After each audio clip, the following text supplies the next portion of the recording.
Ask all guests to please rise and join me for the Pledge of Allegiance. I pledge allegiance to the flag of the United States of America and to the republic for which it stands, one nation, under God, indivisible, with liberty and justice for all. And in our packet, we have with us a copy of our May 15th meeting minutes. I assume everyone's had a chance to review. Any discussion? Move approval. Motion made by Selectman Keen. Do I hear a second? Seconded? Seconded by Selectman Nobley. Any further discussion? All in favor? Aye. All opposed? The minutes pass. So we have a lot of items on the agenda this evening, but a lot of quick items. So we'll try to jump through those out of respect for people's time in our audience. Under communications and announcement, we do have an introduction of some new staff members, and I see we have our HR director here with us this evening. So, Kathy Darby. Hello, all. So I'm really pleased to be here before you and to introduce to you two staff members. The first is Savannah McInvale. Savannah, there's a little correction. Savannah is not the Conservation Department assistant. She's the Conservation Field Inspector. So Savannah comes to us most recently from working with the Department of Conservation and Recreation, where she was a level 2 biologist. And before that, she was a field technician with the Mass Audubon Society. And when she was at Mass Audubon, she also was a per diem teacher in the naturalist program.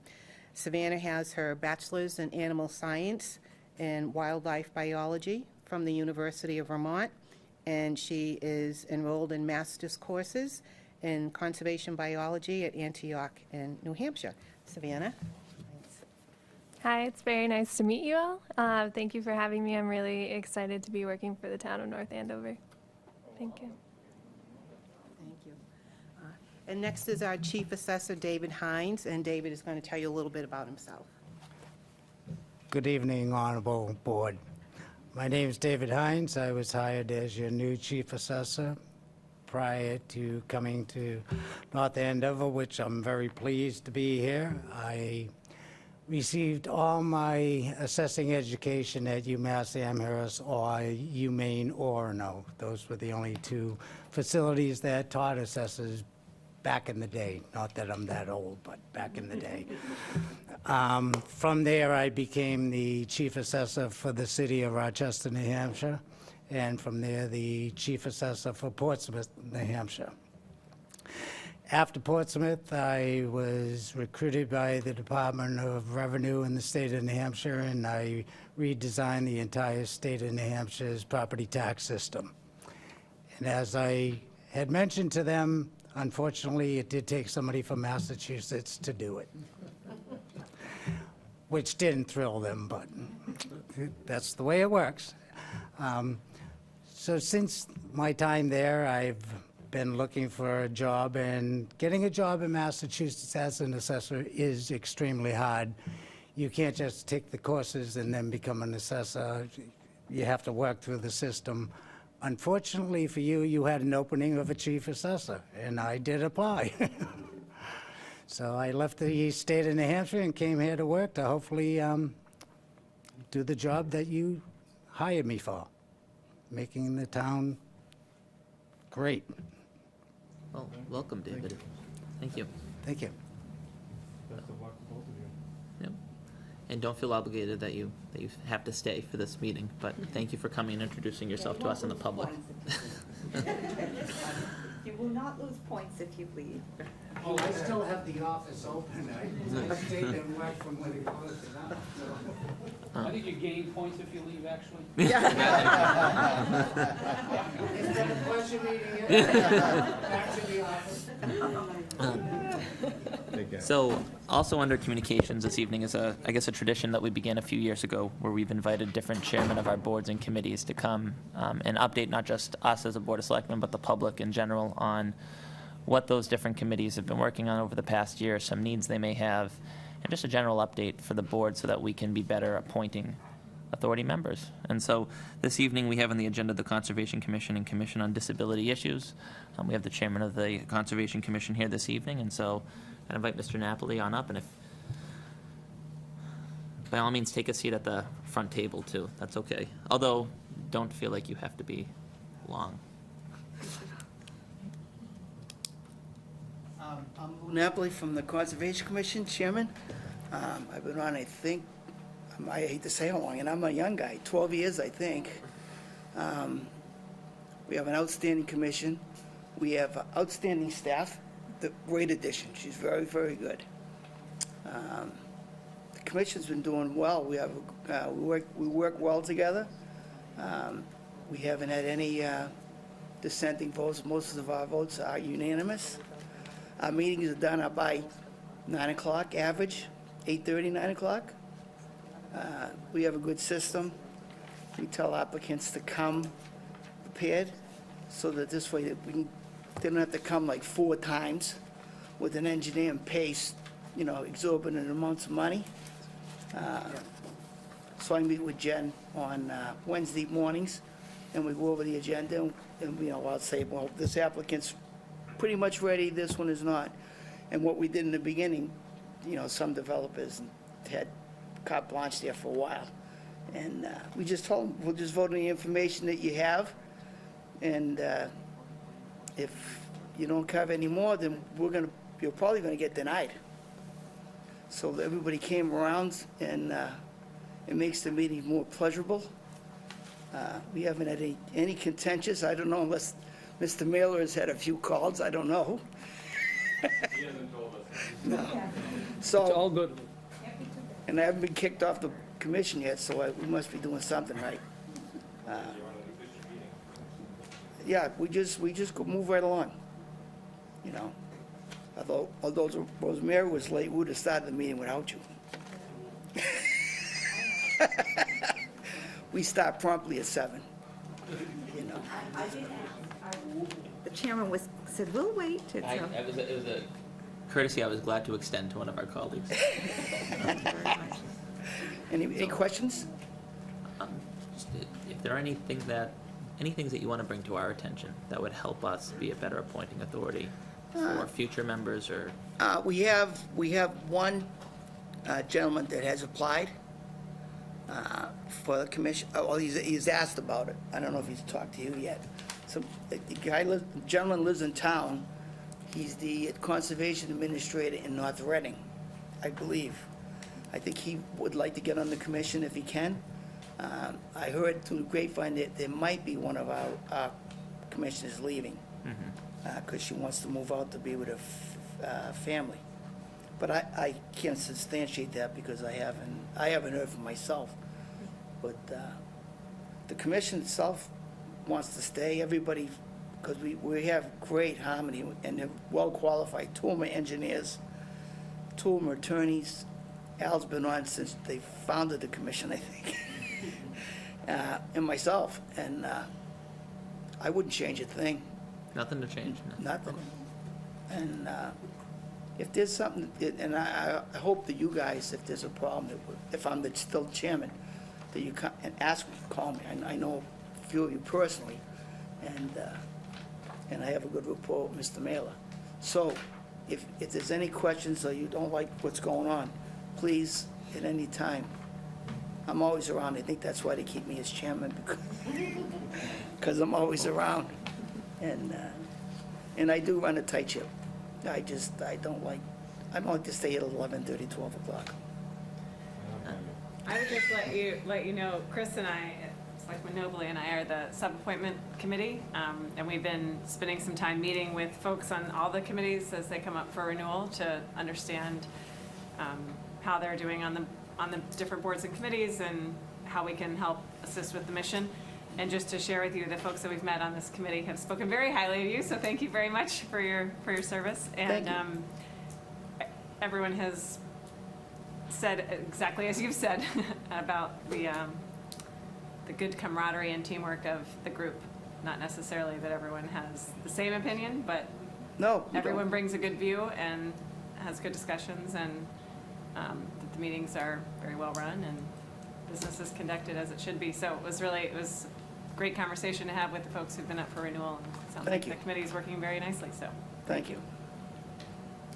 Any questions? Anything big coming up, Lou? Any big? No, the only big one we have coming up is on Osgood Street, the old Fajetta Farm. Oh, yeah. That's, we have a third-party review for that, because the drainage is out of my league, the new storm drainage they're putting in. I mean, I know catch basins and piping and storm steppers and stuff like that, but this Stantec, I think it's called, I forget. Is Stantec? Yeah, it's really technical. Even the engineers are like looking at it like, oh, you know, so. Good to call in third But party we then. have a good third-party review. We've been dealing with Gene, and as far as some of the stuff, we're trying to, that's the other thing that we did, we started in the get-go was, when I got on, we merged the boards pretty much together so that we only have one third-party review. When I first got on, there was three. Planning board had one, we'd have one, and planning board had one. It was like, they couldn't agree that the sky was blue. So, I mean, it took forever. And it was frustrating for a townsperson or even an outside person to come in here and try and do anything because, my God, it took forever. You know, but now we work together. You know, if I'm there on Wednesday morning, we yell over to Gene, we kind of like talk over and if there's anything, and Eric. And so I think the town boards are doing a really good job. I don't get to see the zoning and planning much, but I know what's going on because from staff. But I'm taking too much time. And it's your birthday too, so we want to let you Yeah, I know, on it's your my way. birthday. Yes. Yeah, it's not a good number. The final remark is just what we consistently have said is just trying to spread the knowledge and rotating that chairmanship role. Yeah. I think that you vote every June, right? Every June, yeah. Every June. I Trying think to encourage other members to step into the leadership role so we can share You know, those. it's funny, Phil, most of the time, we have the election, and I'll sit, and I won't even ask that I want to be the chairman. They just go, You run it that officially. he's the chairman, they vote second, then that's it, done. I don't even get to say I don't want it. I mean, Encourage I would members be to more step than up and do happy that, to step aside. I've told the commissioners before that. And I've also told Jen Hughes that if she ever leaves, my resignation is right behind. She does such a great job. She really, really does. And having Savannah now really helps a lot. She's doing a great job on site reviews, and Jen can concentrate. I don't know if you've seen our orders when you have to do those, they're a pain in the neck. You know, what you have to give, once they get approved, they have an order of conditions that they have to follow. And it's extensive. So, I mean, she really shouldn't leave the office. You know, and our secretary is very, very good. Merrily, right? I always get her name mixed up. I almost fired her, though. She called. I says, you call me Mr. Napoli one more time, you're fired. It's Lou. Louie. No Mr. Napoli. I know I'm old, but I'm not that old. Help in the work environment, little things. I like keeping everybody relaxed. Don't worry, if I have an issue, you'll know about it.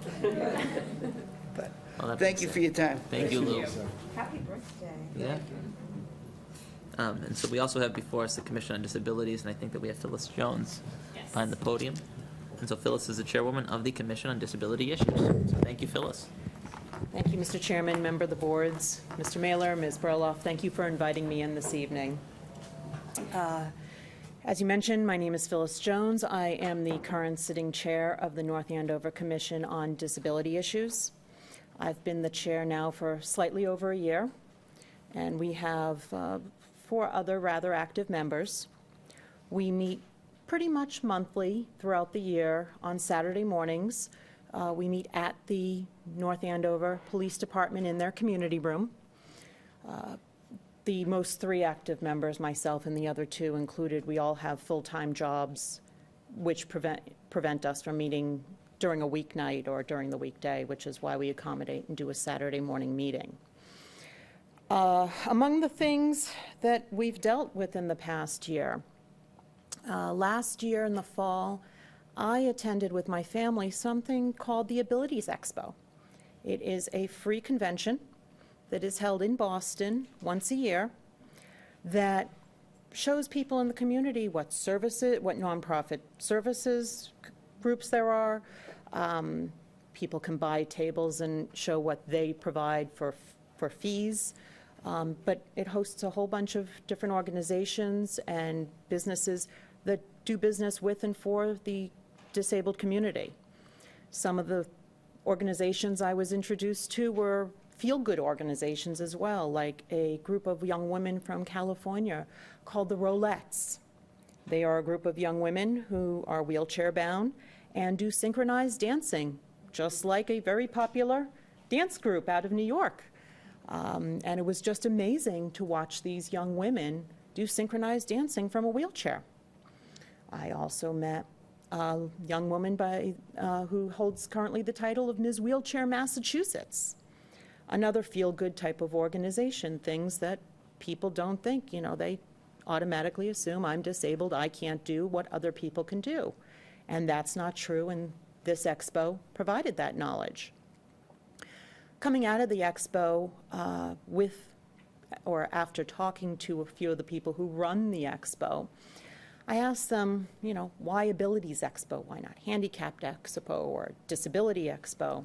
And they said they went through those generations, but they choose Abilities Expo primarily because they don't want to focus on what people can't do, but provide them the assistance of what those things they might need assistance doing, as opposed to focus on what they can't do. I thought it was a fantastic idea, and I asked them if I could steal it. And they said, sure enough. And working with Ms. Burlaff, Mr. Mailer's office, Mr. Valancourt, and your legal counsel, we were able to amend the name of the commission. So the official name of the commission is no longer just the Commission on Disabilities Issues. It is also known as Commission on Ability Assistance. And because we cannot fully change the name of the commission without a charter change, we can go by either one, and we're merging ourselves to call ourselves just the Commission on Ability Assistance, and we inform people when we're talking to them that we work on behalf of the town to assist residents with issues that might affect people with disabilities or people who are assisting those or working on behalf of those with disabilities. We have now an open Facebook page, which I would invite all of you to go on and follow. It's called Commission on Disability Issues, NAND, as in North Andover. And on that commission page, we will let people know when we have meetings. I see sometimes tweets from the town, and I will retweet them or copy the link over, whatever the official term is called. I'm not 15, so I don't know anymore. And when we see certain other things pop up that might be, more of a public service announcement to give some extra assistance, we'll throw that up there as well. We also, it's been about a year in the making, but I'm rather proud. Our commission has worked very hard to put this together. We are in the process of putting together we'll call it easily, just a roughly half-hour monthly program on North Andover CAM. We're going to be calling it Ability Assistance, and we're going to be bringing in nonprofits, feel-good organizations, perhaps maybe members of, if we can get somebody from the congressional delegation or the delegation to Beacon Hill to come on and talk to us about what's going on in their little universe of what they do, to let residents know what's going on. The reason why we're doing it this way is last year we brought Ms. Wheelchair Massachusetts in. And unfortunately, the only people who came besides her were 3 members of the board and my daughter, who videotaped it to post on YouTube. So that's why we took this route of utilizing North Andover CAM. Thank you, Mr. Valancourt, for helping with that.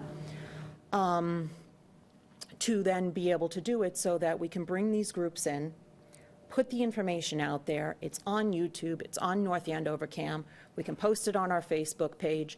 However the town wants to utilize that information and disseminate these groups would be available to the town as well. We have the first 3 programs already lined up. The first inaugural program, Ms. Bradshaw from the Town Clerk's Office is going to come on and talk to us about what the services the town itself has to offer. Thank you, Mr. Mailer, for putting out there a tweet about the Braille machine. Ms. Bradshaw has also notified us of a special voting machine that I guess does not get utilized very often, and we're going to try to help her promote that. There was a special speaker system put into the high school that people who might need assistance with hearing might not realize is there. Unfortunately, that wasn't set up in ample time to be used during the town meeting this year, so I would be happy to step up a little bit more, if necessary, before next year's town meeting to ensure that that's online before the town meeting begins. But Ms. Bradshaw is going to come on and talk to us about those things and any other services that the town itself has to offer. The next organization that has accepted an invitation to be brought in for taping is the North Andover Parents Advisory Council.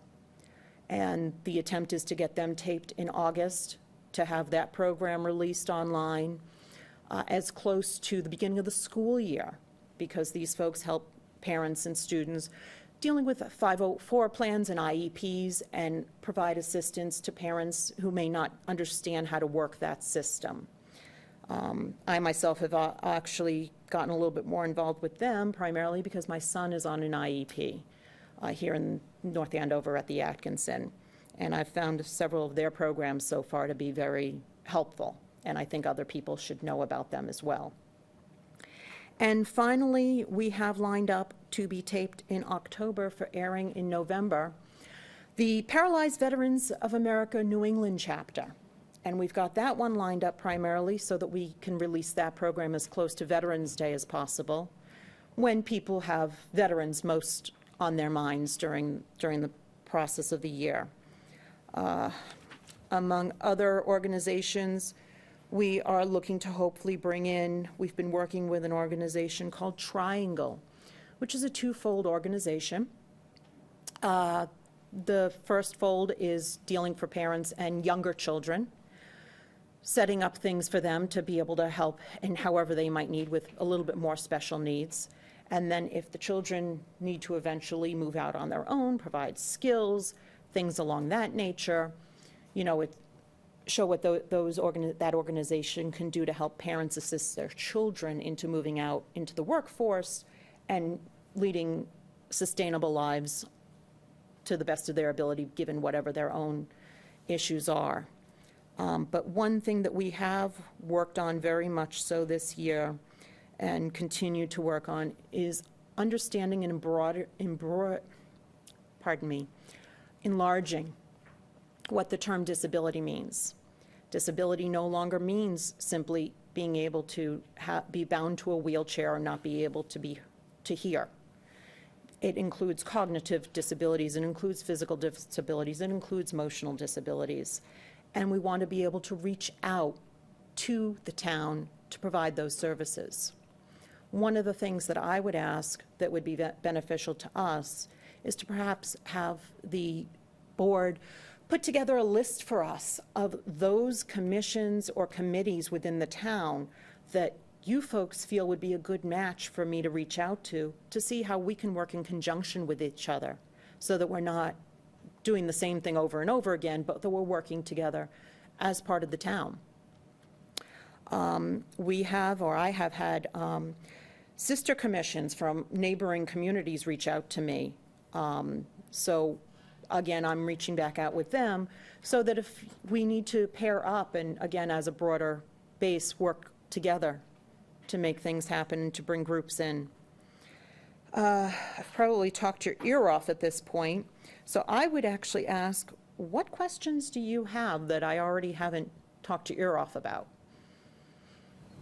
I think the expo is a great idea, as well as utilizing North Andover CAM. For the expo, is that scheduled, or are there ways that They are we can actually, be the supportive of that? expo, I apologize, I don't have my calendar in front of me. The expo in Boston, they hold it in the fall. I think it's in September this year. I can get you more information about that, and I will be, if I haven't already posted it on the Facebook page, I will be putting it on the Facebook page. So both myself and Stacy Leibowitz, the current secretary of the commission, plans on going into town with me to go to it. My family actually hopes to go as well again, and collecting some more information and, you know, putting things out there and getting more information about more nonprofits. I understand that a lot of the for-profit companies we can't put on because we can't show that we're promoting any particular business. But if there's some way that the commission can think of to assist us on bringing maybe a mini expo here to town. There was a travel agent there whose husband was a paraplegic, and they wanted to still travel. Well, going to Disney, you know, where you're not dealing with extra issues is difficult enough, for example. But when you add somebody who might be bound to a wheelchair or needs special medical attention, she's already got those connections.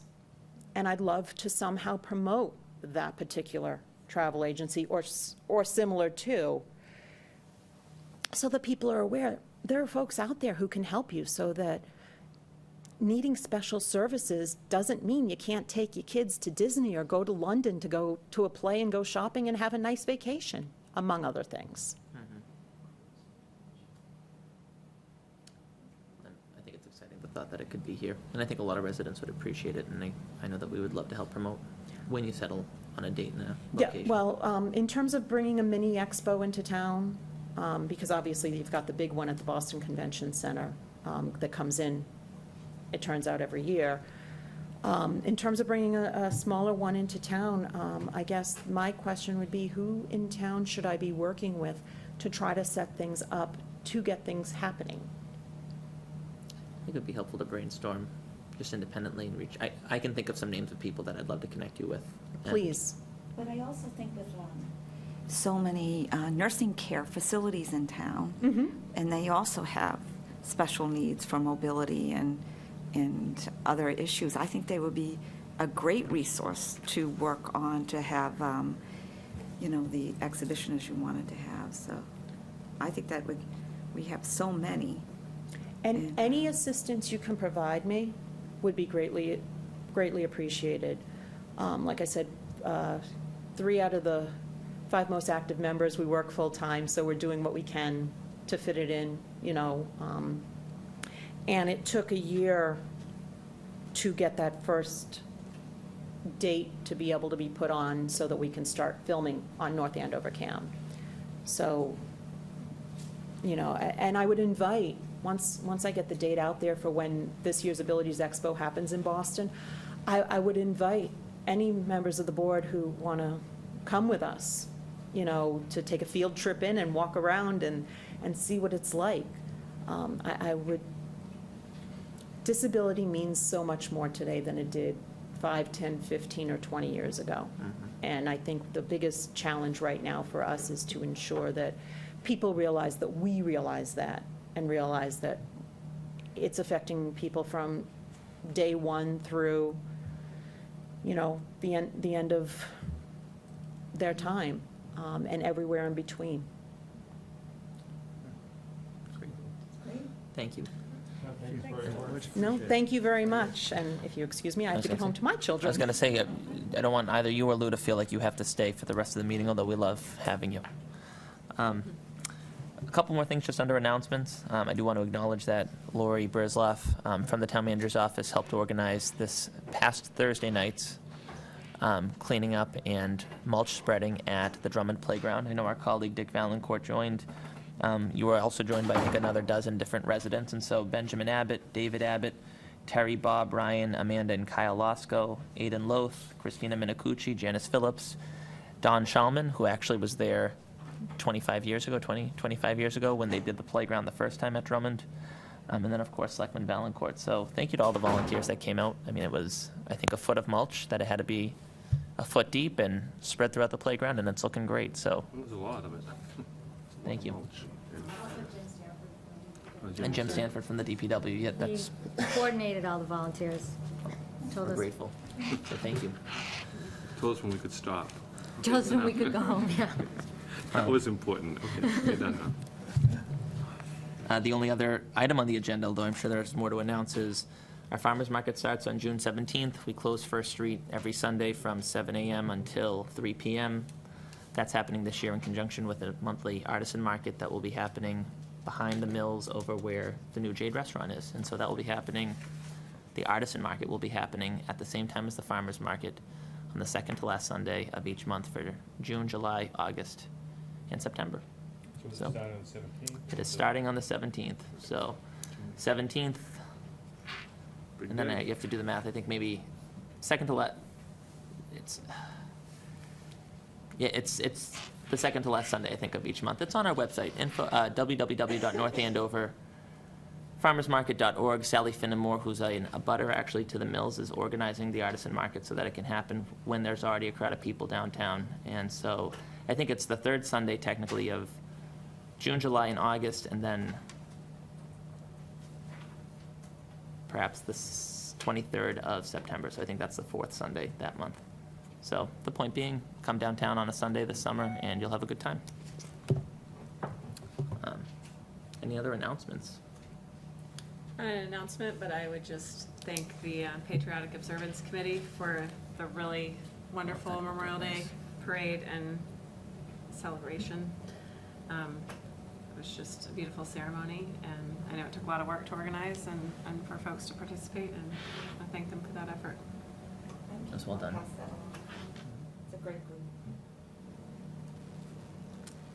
Any final thoughts, words, communications?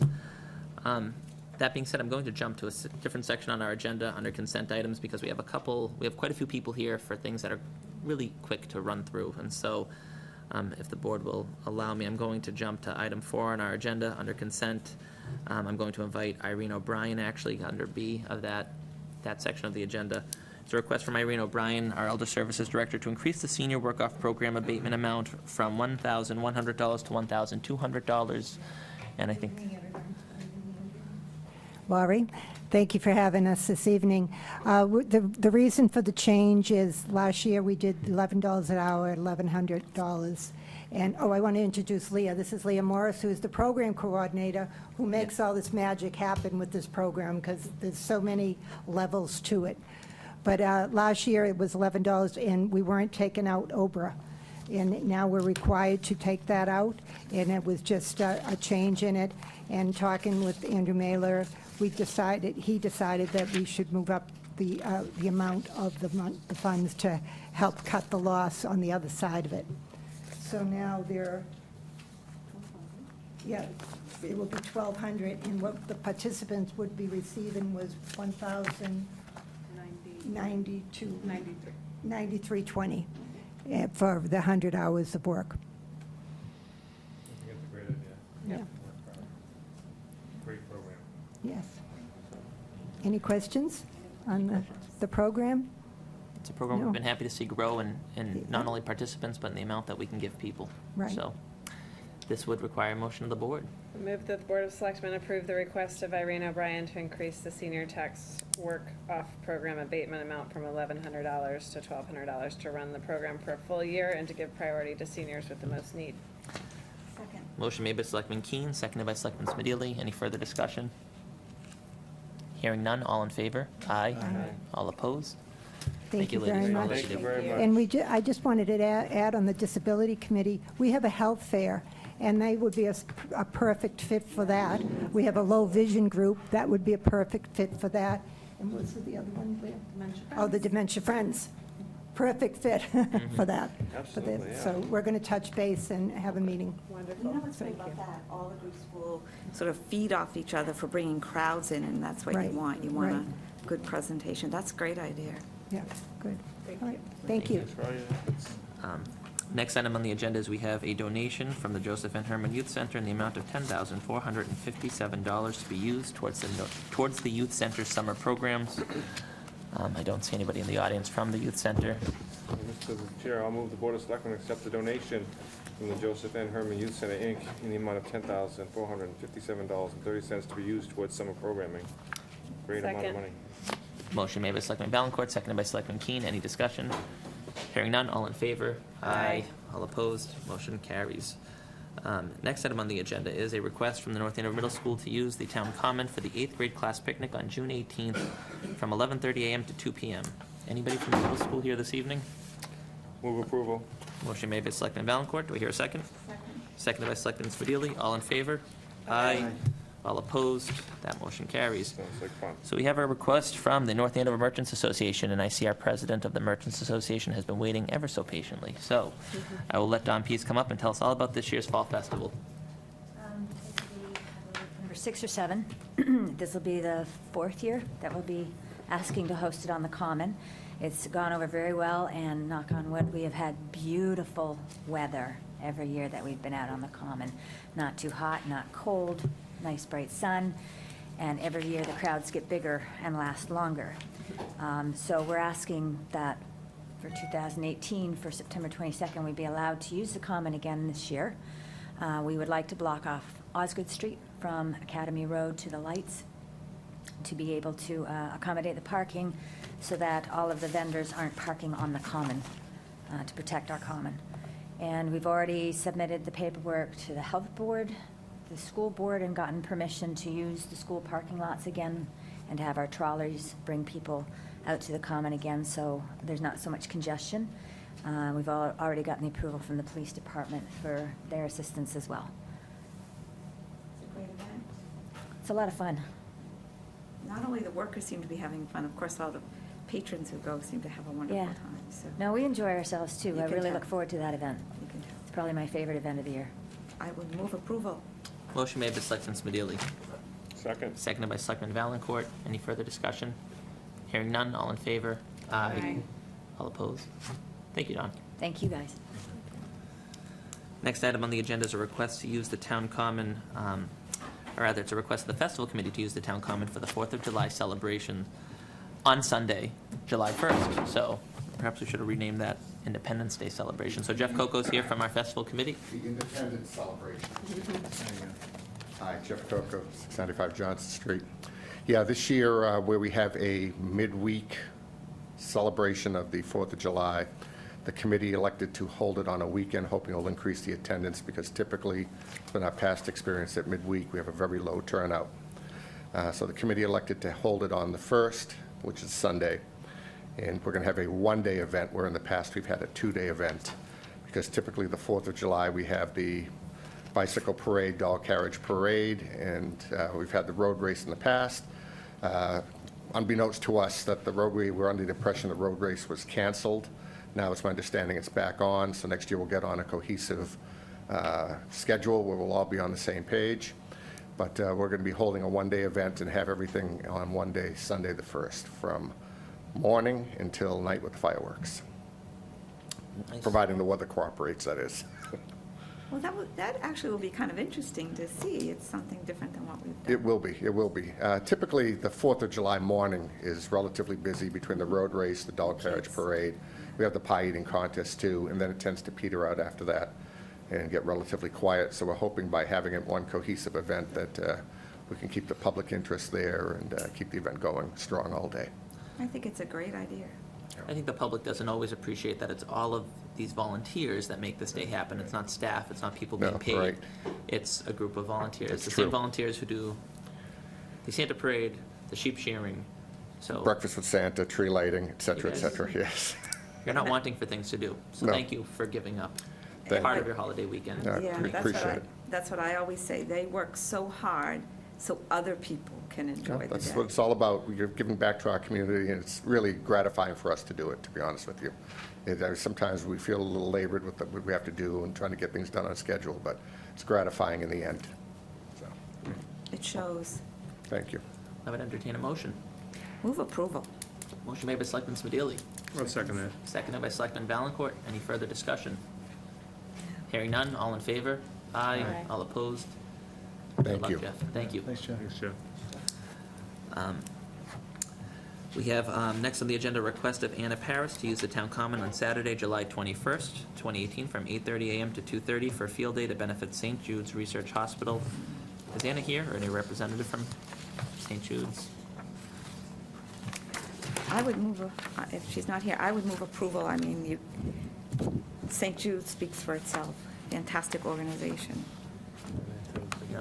No conditions were put by police, fire, or public works. There's no conflict that day with any town events. Motion made by Selectman Smedili. Yeah. I'll second. Seconded by Selectman Valencourt. Any further discussion? Hearing none, all in favor? Aye. All opposed?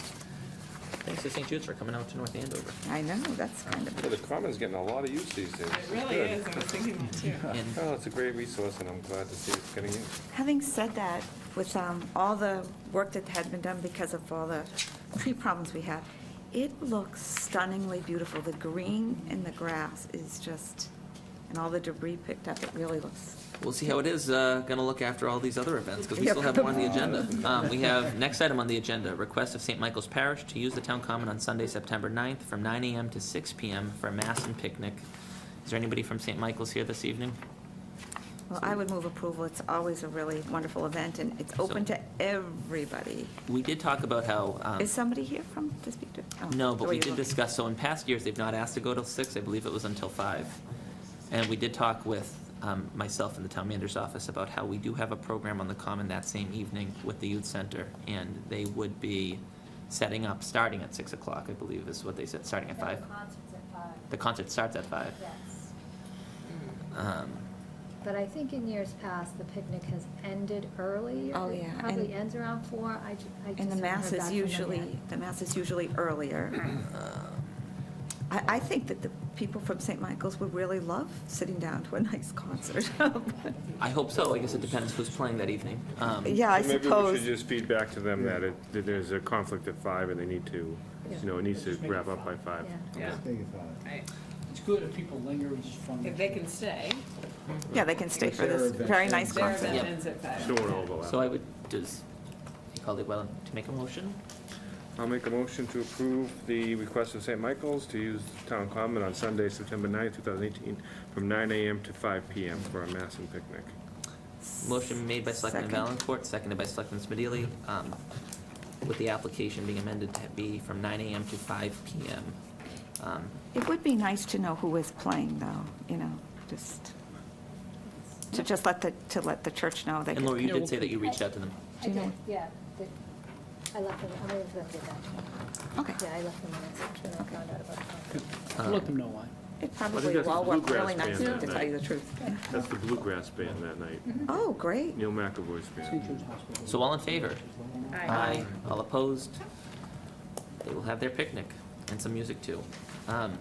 Next item on the agenda is the appointment of George Hadjianis to the Stevens Estate Advisory Committee. I hope I didn't butcher his name, but his name is being presented by the Appointment Subcommittee, and I will let have someone correct me.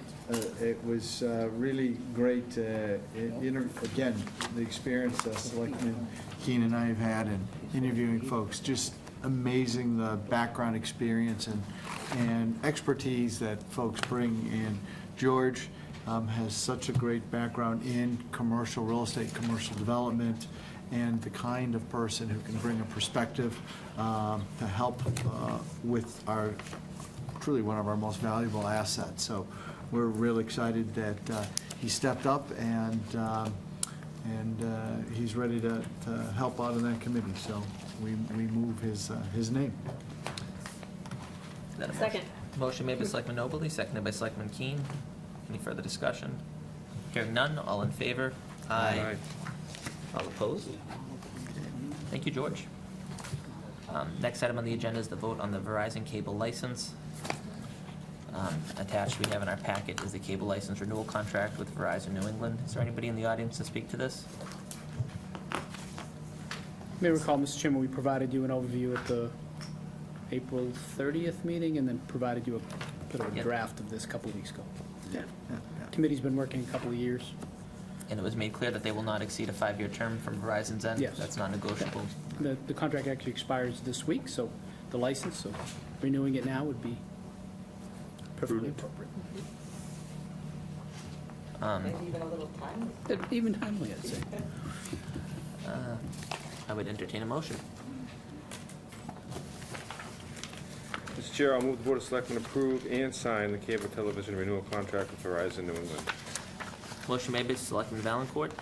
Do I hear a second? Second? Seconded by Selectman Nobley. Any discussion? Any final thoughts, Mr. Manager? See you in 5 years. I like that. I like that commitment right there. Isn't that pretty good? Yeah, that's good. All in favor? Aye. Aye. All opposed? Hearing none, that is approved. So we will now jump back up to the beginning of the agenda and My invite contract expired before this. Karen from the Merrimack Valley Planning Commission, who has patiently been waiting, but we don't get to have you in North Andover all that often, so. Would you all like a handout? Sure. Yes, please. I, for one, want to take notes. So Karen is here this evening to discuss the housing production plan that Karen, was nice to prepared by the see you. Merrimack Valley Planning Commission in conjunction with our Community Development Department.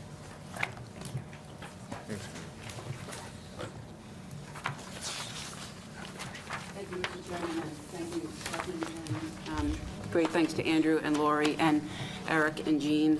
We've had great support for this project. And before I spend a couple minutes explaining what the housing production plan entails, I did want to explain who we are. We've been around for almost 60 years. We represent 15 cities and towns throughout the Merrimack Valley, essentially from Andover and Methuen to the west, all the way to Amesbury, Salisbury, Newburyport to the east. We're really proud of our region. It's about 330,000 people. And we essentially manage state and federal contracts and manage grant money in 4 key areas: environmental, GIS and planning, economic development and planning, and transportation. And I'm sorry that's getting chopped off, and I don't know why. We are governed by a 16-member Board of Commissioners, 1 from each community, and North Andover is represented by Rick Byers, who's here with me tonight, and that's great. And our 16th member represents the minority community in the region, and that representative comes from the nonprofit organization Groundwork Lawrence. So we meet monthly. We decide how to spend this grant money. Essentially what we do is leverage a small amount of money to help cities and towns do what they do better. We help add capacity to your staff. So we kind of fly under the radar.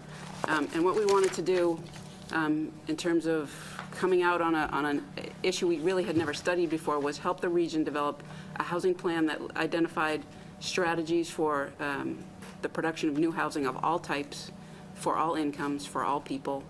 And essentially what we wanted to do was make sure that each community's plan spoke to the flavor of your specific community and met the needs of your specific community. So keep that in mind as we roll forward. So what we did was we took $150,000 from the state, $50,000 of which came from our own DLTA funds, which is District Local Technical Assistance, and essentially leveraged that into 15 individual housing production plans, 1 for each community. Everyone has opted in. There's been no cost to the communities. If you were to take this and go out by yourselves and RFP this and pay for it, it would be in the vicinity of $20,000 to $25,000. So we're really proud of the effort here and the management of the money. So from this comes a regional plan and then 15 individual housing production plans. And you'll say, what the heck is a housing production plan? You last had one that expired in 2012. It is a roadmap or a blueprint on how you'd like to see housing be handled in your community, from the production or the preservation, and how you'd like to plan for that. And essentially what you'd like to do is be at the 10% mark, which means 10% of your housing stock is certified as affordable. Right now you are at about 8.6%, which is great. That means you're about 159 units shy of meeting the 10%. The good news is the staff is really well aware of this. The plan reflects that. And so the idea is, how do you want to get to 10% and try to stay there? And do it in a way that preserves the character and the uniqueness of North Andover. I won't bore you with all this. We spent a year, including 2 community-specific meetings in June and November, talking to each community, trying to understand what would make sense in their community. We wanted to align with current and local planning efforts, make sure that what you're working on, and especially in the case of North Andover with your master plan going on, we worked closely with RKG Associates, which was great. And then we did a whole bunch of data collection and synthesizing of this data. So what came out of that comes into each element of the plan. It essentially hands you a needs assessment, which is great data and great information should you want to use it for grants or anything else. But essentially it informs the conversation of what kind of, what's your population like, what's your housing stock like, and what could you do to improve on that and to build on that. So overall, in our region, and I apologize for the folks who are looking at the screen, there are 5 key themes that every single community could check the box on. And I'll rattle them off here. Seniors to age in place and age in community was important. I think Jean Enright was the one who coined the phrase that we're using region-wide, which is, how do we help with step-down housing? Seniors might be here, but may want to stay in North Andover in a smaller type unit. So how do we provide for that? How do we provide for more rental housing? I'll show you a slide in a minute about the scarcity of rental housing and why that's an issue in the region. A greater diversity of housing options. So not your typical for sale, for rent, single-family, garden-style apartment, things that work for all types of folks. In the case of North Andover and with many of our communities, you have older housing stock, so how do we preserve that and how do we maintain that using some affordability restrictions to the good? And the fifth bullet that most of you cannot see, it's affordable home ownership for everybody. That's important, and as you know, housing costs in this region and in this state are crazy.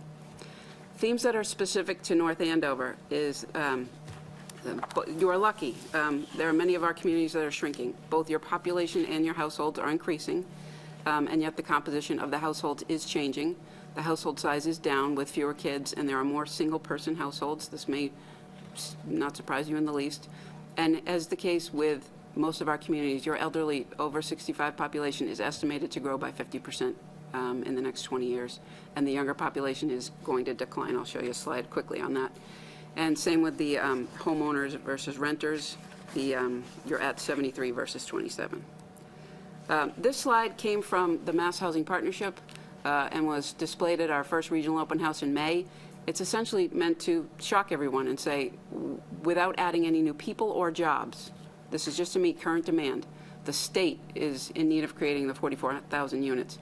And the number in Essex County, of which Merrimack Valley Planning Commission represents 15 communities, is that daunting 4,900 number, 2,800 rental and 2,100 ownership. And we pulled out, because it's pretty stark, the North Andover numbers, which are exceedingly low. I think good vacancy rate for ownership is about 5%, and I'm sure the realtors in the room could attest to this fact. And the rental is scarily low. So the idea would be taking this data, how do you use that, and think about where you'd like to produce housing in a responsible way. This is just a chart to illustrate how much older the community is going to get. The blue bar gets bigger. The blue bar is the folks that are over 65. And the small purplish bar on the bottom is the under 18 folks. And this also illustrates the high ownership to rental percentage in North Andover versus the county and the state. So just things to keep in mind as you're considering what should be in your plan. So when we looked at all the needs, we then set about looking at strategies which would be consistent with the needs and would meet the needs of the town that you all would agree to. And in our second workshop in November, we started to map out strategies that found themselves in 3 different areas. One is of the planning and policy realm. What can you do as a municipality to set yourself up for things that would work and that you could show to developers?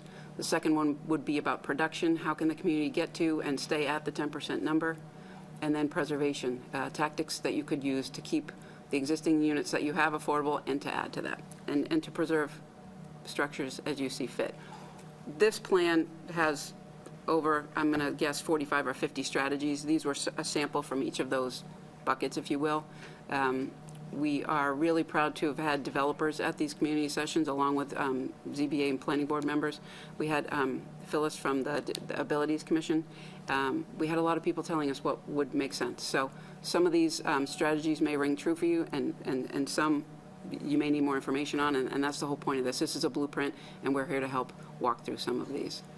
In terms of production, some of the ones that are interesting to call out, as we mentioned before, work with developers to create starter homes or units that are right size. What are people looking for these days? And it could very well be a 1-floor, 2-bedroom, 2-bath, 1,200 square foot unit that would be appealing to lots of people, young and old. The top one also speaks to building housing affordable for low and moderate income households. That would mean 60 to 120% of area median income. So building for low and moderate income can be a rather wide range. So recognize that range and do what makes sense here. When you're talking about production, the state requires as part of the plan that you lay out a map and talk about suggested areas where you could see yourself talking about housing production. And if you have a copy of the actual plan on you, that is on page 46, just before the map. And, sorry, I'll go back. We listed out, I believe it's six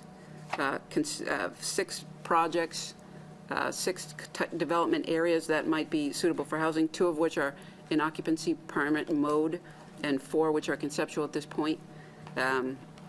So the idea is the state wants to see that the town recognizes areas where this could take place. Doesn't have to be parcel specific, doesn't have to be type specific. It has to just recognize that you have areas in town that could be suitable for development.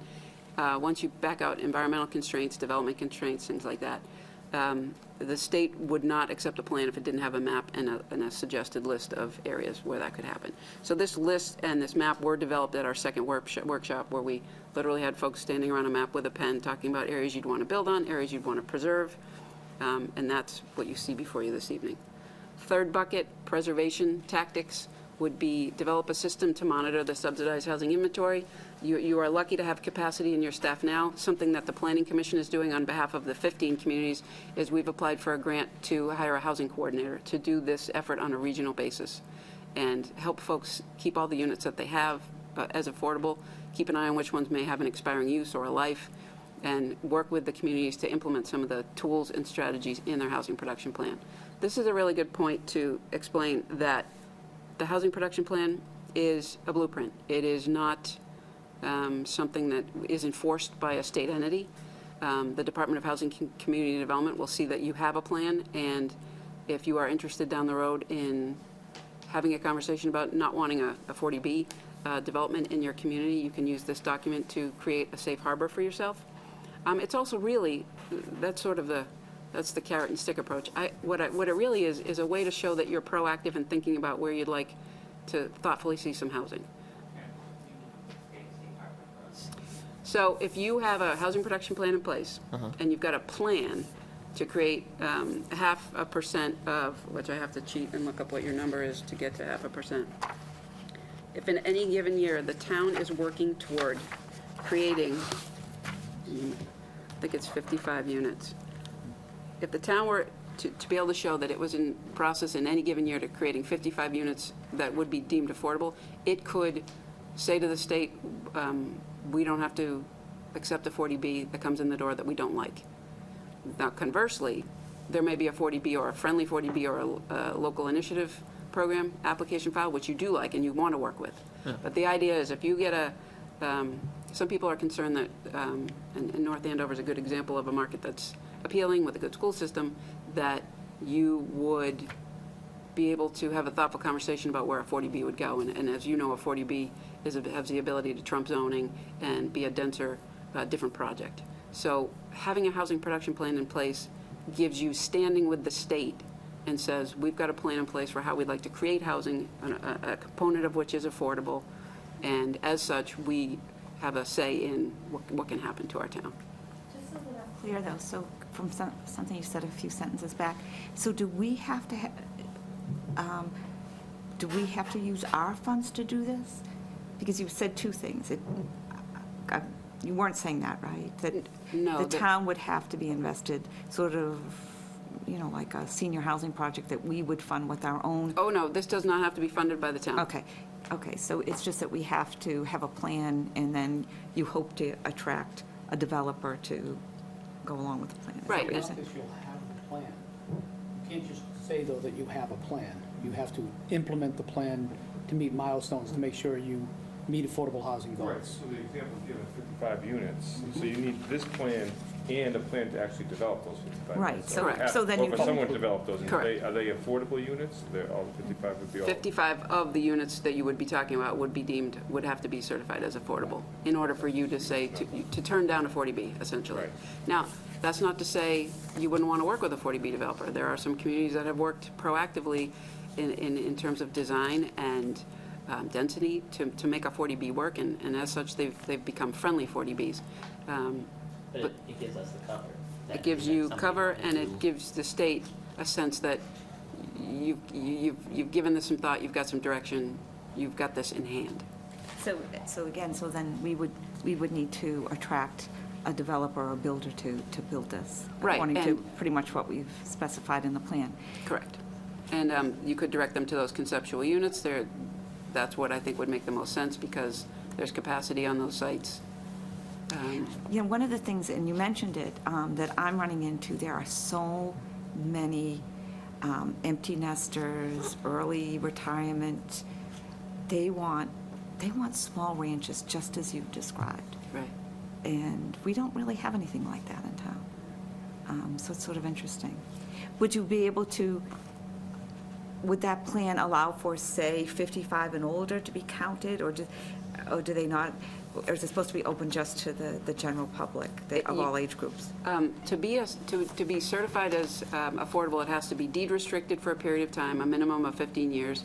The person either renting or owning that unit has to be income qualified, and there has to be some sort of subsidy, some sort of federal or state tool that is used to keep that unit affordable. So once you've met those criteria, you can say it's over 55, you can say it's decidedly family, you can say whatever you want, but those are the three basic things. So they still are allowing lots of options. Right. Now, to get to your point of we don't see those small fit ranches anymore, that's a conversation about zoning and dimensional controls, and all across the region, we use your library district as something that everybody seems to like.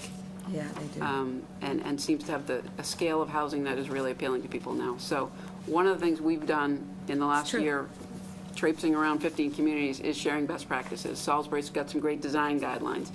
You've got some great zoning in that one district. So when we find out there's something that North Andover wants to pursue, the first thing we're going to do is say, are there any of the other 14 communities doing something like that?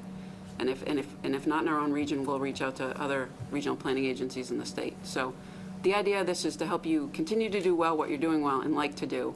And for the strategies that seem to make sense, what can we help you implement? The other thing I want to say is there's no housing enforcement police. You can create a blueprint. You will not be penalized for not doing anything.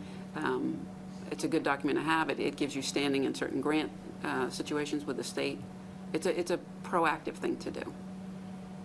So Karen, when you identify like Brad Street on Main on this plan, yep. What are you identifying there? Because that, in my understanding, is that's an apartment building that's already built out, and so what are you identifying on that location? So at the time, and Jean may need to bail me out with the answer, but at the time in November, it wasn't completely done. So between November and now, when we're coming before you, the idea was they were coming online. So of the projects suggested on this list are the potential locations. Brad Street and Merrimack condos are either done or almost done. And the other 4 that remain on here are sites to be considered. So are those still in consideration, Jean? Those, like Brad Street on Main, is that still is that still? The residential component is fully developed and occupied at this time. It does not have an affordable component. Okay, so that wouldn't be on the plan anymore. Right. In the case of Merrimack condos, 13 total will have an affordability restriction. 10 of those are already built, and 3 are coming online. Is that the one on 114? Yeah, that was out of comprehensive permits. Yeah. Yep, I that's was on the that board 40B. then. Right, Rick? So it's the conceptual ones that are still.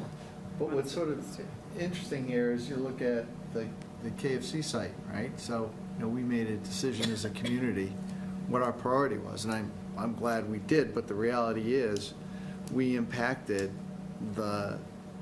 our trajectory to that 10% mark, which kind of brings me to, so is there a strategy here that we should have the discussion around, which is to try and build momentum? We're picking this off a little bit here, a little bit there, or do you go larger scale?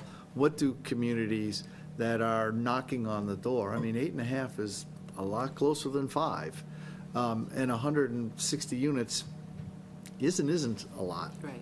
In the scheme of how big this community is. Do you have some resources, some expertise, some experience with, kind of bridging that last gap in a way that helps the whole community, really? We would certainly give our opinion. We would certainly respect that. At the end of the day, it's your call. Some communities, the town of Newbury is at 2-point-something%, not even 3%. They want one big 40B near the Newburyport train station and be done with it. That's how they want to tackle that. Other communities, it makes a lot more sense to do infill in areas. North Andover is a good example of, you still have, of the 4 conceptual areas, some have some decent tracts of land, acreage or ability to produce units. So that's where we'll come back to you and say, well, what do you think's the most appropriate? You know, from a density or from a penciling out on a pro forma perspective, a developer would want to see X.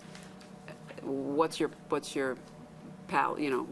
palatable to you? Is it X, or is it X minus something that seems to fit better with the town? That's where we can have a conversation and talk about what we've seen. One of the pieces that were thrown out there was, I don't know if these, I might be conflating two very different things, but the accessory unit bylaw. Yep. Does that help us achieve that 55 unit per year goal, or is that just good policy, you think? It's both, and it's a good way to use existing square footage, and if you can have it meet those three criteria, give it a subsidy of some sort, provide some housing rehab assistance through the state that we can help the town access. It has to be deed restricted for a period of time, and that's something that, the community development department would coordinate with the building department to make sure that happens before it's occupied, and deed restricted, and the person who lives there or owns there or rents there is income qualified. So that would apply to an accessory dwelling unit. But that being said, as a policy, utilizing space in a really big house to make it 2 units so that there's reasonable of density and the house is being used correctly, and you're still comfortable with the way the character of the neighborhood is, that's a good way to create an accessible unit. It would be ideally advantageous to be able to count it on your list, and that's where you get into the income eligibility, the deed restriction, and the money. So accessory unit is not an in-law. It is, it could be like turning a single-family home into a multifamily. That's basically, housing isn't my forte, so that's. It could be, I don't know off the top of my head what your bylaw says about the minimum size of an accessory unit. Is it a max? So that would then dictate what unit, what type of dwelling. You can come up too if you want, and I don't want you to feel like, I think your question is, that would be policy, so zoning would come into play for that, and you could either require them to have a portable component or not. So today, we have a family suite bylaw, and it has to be a certain relative, it has to be a certain size at maximum, and the person living in it has to be that relative, and it doesn't go in perpetuity. As soon as that person's no longer living there, you have to go back to zoning to get a special permit. Accessory dwelling unit can be a lot broader than that. It can be, if you have a young couple that just bought a house and they can put on an addition to that house, and again, through zoning, you can limit the size, you can make design standards to make sure it's in character, but they might be able to rent it to anybody. It might be affordable for a single person from Merrimack College to rent, and it would help them pay their mortgage as well. It could be a family member. It's kind of a broader context when you go to accessory dwelling. In the library area to protect the look and the style of the library areas. Right. So they're by special permit through the It's zoning not- board. Those are family. Family suite. Not You want to keep it up. all of them. Well, that they are under the bylaw. Yeah. It's And a under family this, it would need to be deed restricted and subsidized. So I think on a broader level, just to think of unit counts, I think we've got a couple of places in the community where none of the units count, and yet we would probably realize that the occupancy in some of these larger developments, there's an affordable component, but they were never built under some kind of, federal subsidy standard. I think there's some opportunities, quite frankly, to well exceed 10% with some flexibility beyond that. If we could work with existing owners to, change the nature of those. Royal Crest is a great example, I think. It's 580 units. None of them count toward our affordable housing count. Great business. And the other thing to keep in mind is the 2020 census will be out fairly shortly, and so that's kind of a moving target in terms of the 10% and the total number of units. So the 159, Will likely will grow. likely grow. Because your denominator will get bigger. Credit to the town for seeking and recently obtaining their housing choice designation. So you've already tackled one of your strategies, so just wanted to point that out. These parcels that are listed as conceptual, 200 Sutton Street and Riverview Street, are we actively doing anything to move those from conceptual to whatever, or they're just, at the time that this was done, they were ideas, and we still need to decide what we want to do to act on them? Okay.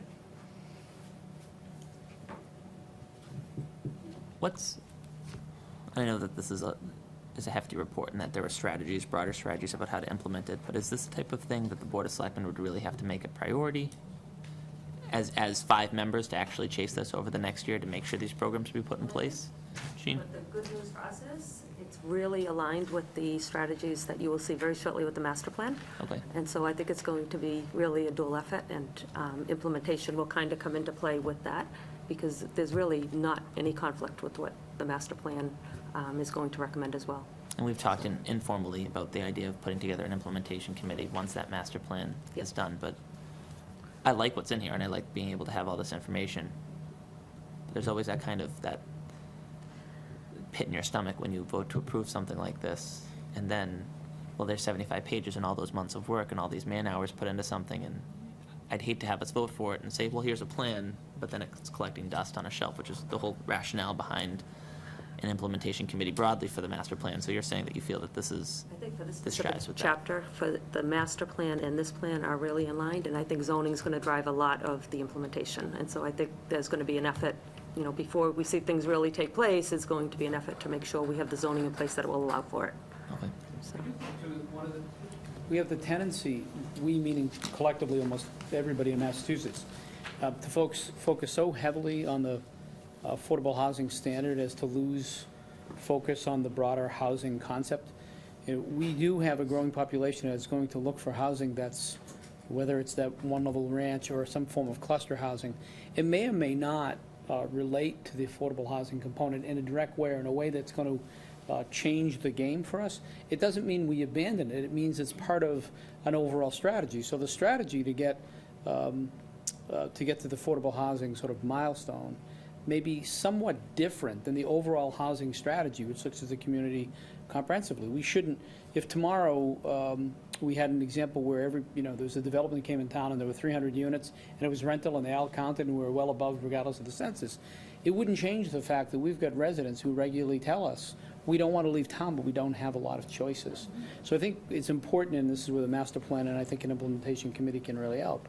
The housing production plan really goes beyond the specific conversation of affordable housing, which takes probably too much of our attention sometimes. And I think we need to think more broadly than that to make sure that we don't lose focus on some other important goals as well. I love that you guys mentioned the whole concept of starter homes. I mean, I think that actually is the single biggest obstacle, at least for people my age, to stay in town. So there are ways to, how do you keep seniors who want to downsize, how do you keep them in the community, but how do you keep those kids who grow up in town and want to raise their own families here? So,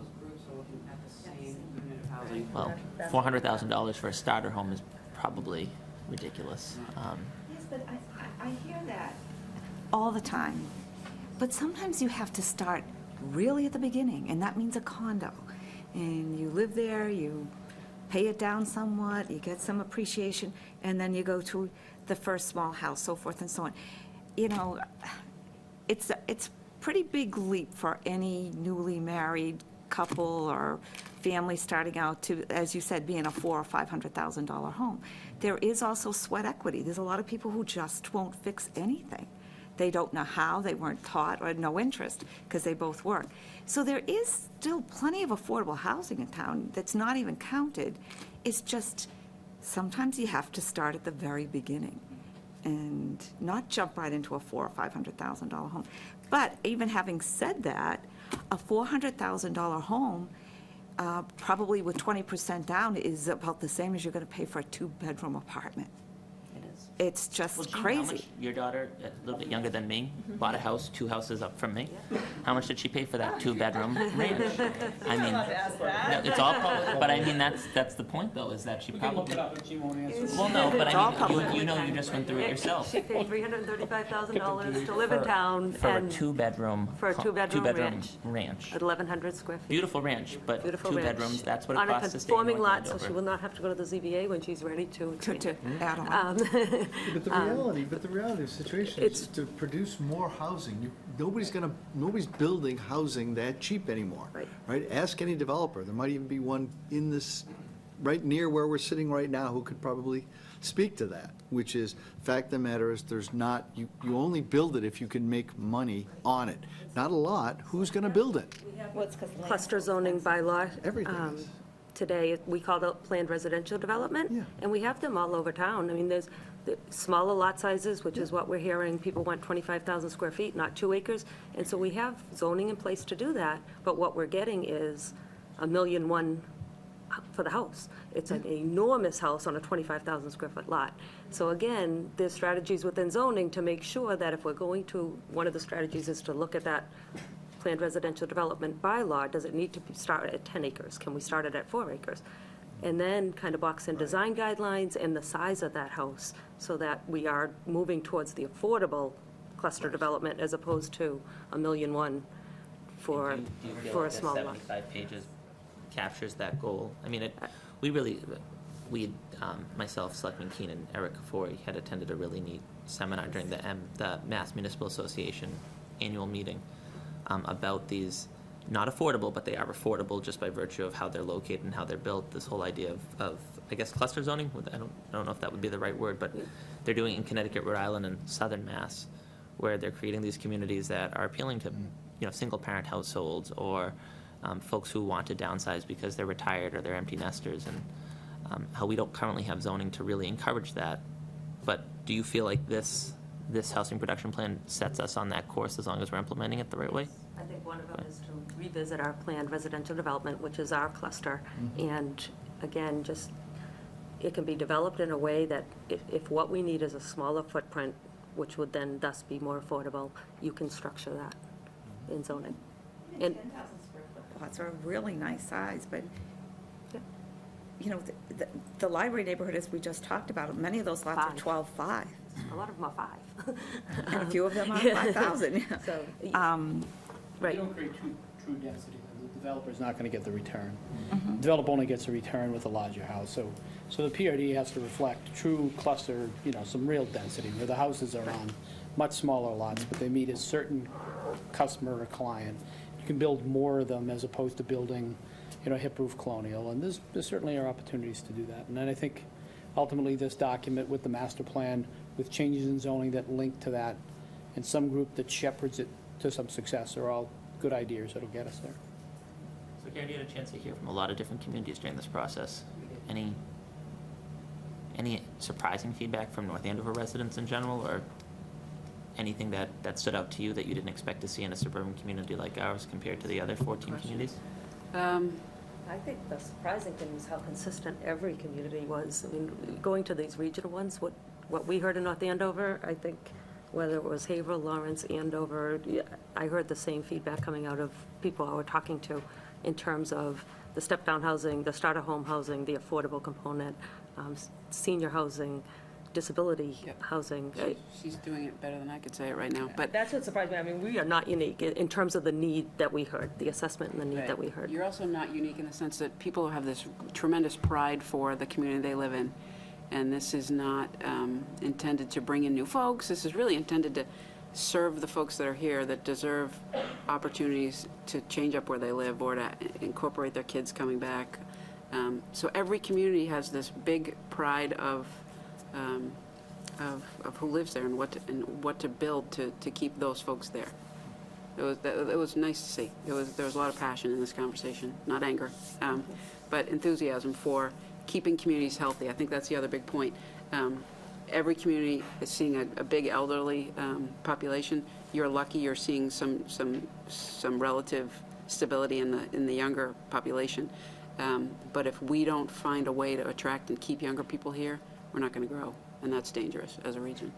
But you guys are better off than most of our communities in that regard. The scary thing is when you think long-term about our town, it's that, people, you're right, if they want to stay in North Andover, they could start in a condo, or they could go to another community where they could purchase a home with a yard. There's not a lot of condos either. No, there are not. And if they go and they purchase a home in another community and all of a sudden they start putting down roots, I mean, it's like planting a tree and then 10 years later trying to move it. Eventually the roots just run so deep there that they don't come back, and we lose. So a bit about Those are procedure. young The planning people. board at their May 1st meeting voted to recommend approval of the plan to you all.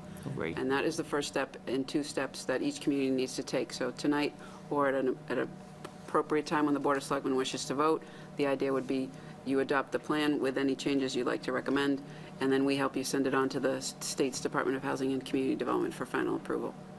Also, we could recommend changes. Not that I, You are welcome to, sure. This is your plan, and if I didn't stress it at the beginning, I want to make sure that I do stress that. Some communities have had copious changes, some have had very few, but we want to make sure that to the extent any changes are wished to be incorporated by you all, that's what we're here to do. Yeah, my main concern is that it's in alignment with the master plan. But Gene, I think you put that concern to rest, that it is. Very comfortable that it is Yeah. when you get to the master plans very shortly. You will see that. There was a couple of minor edits. The table didn't reflect some of the edits we had made to the narrative. So I think Eric has We've got the spoken with Karen grammatical stuff. before. So they're not substantive. It was just making sure that that matrix tied to the narrative. I think my comments were more when I read through, it's really comprehensive plan, and I really appreciate this document. Thank you very much. I know there's a lot of work that went into it, and it's evident and extremely helpful.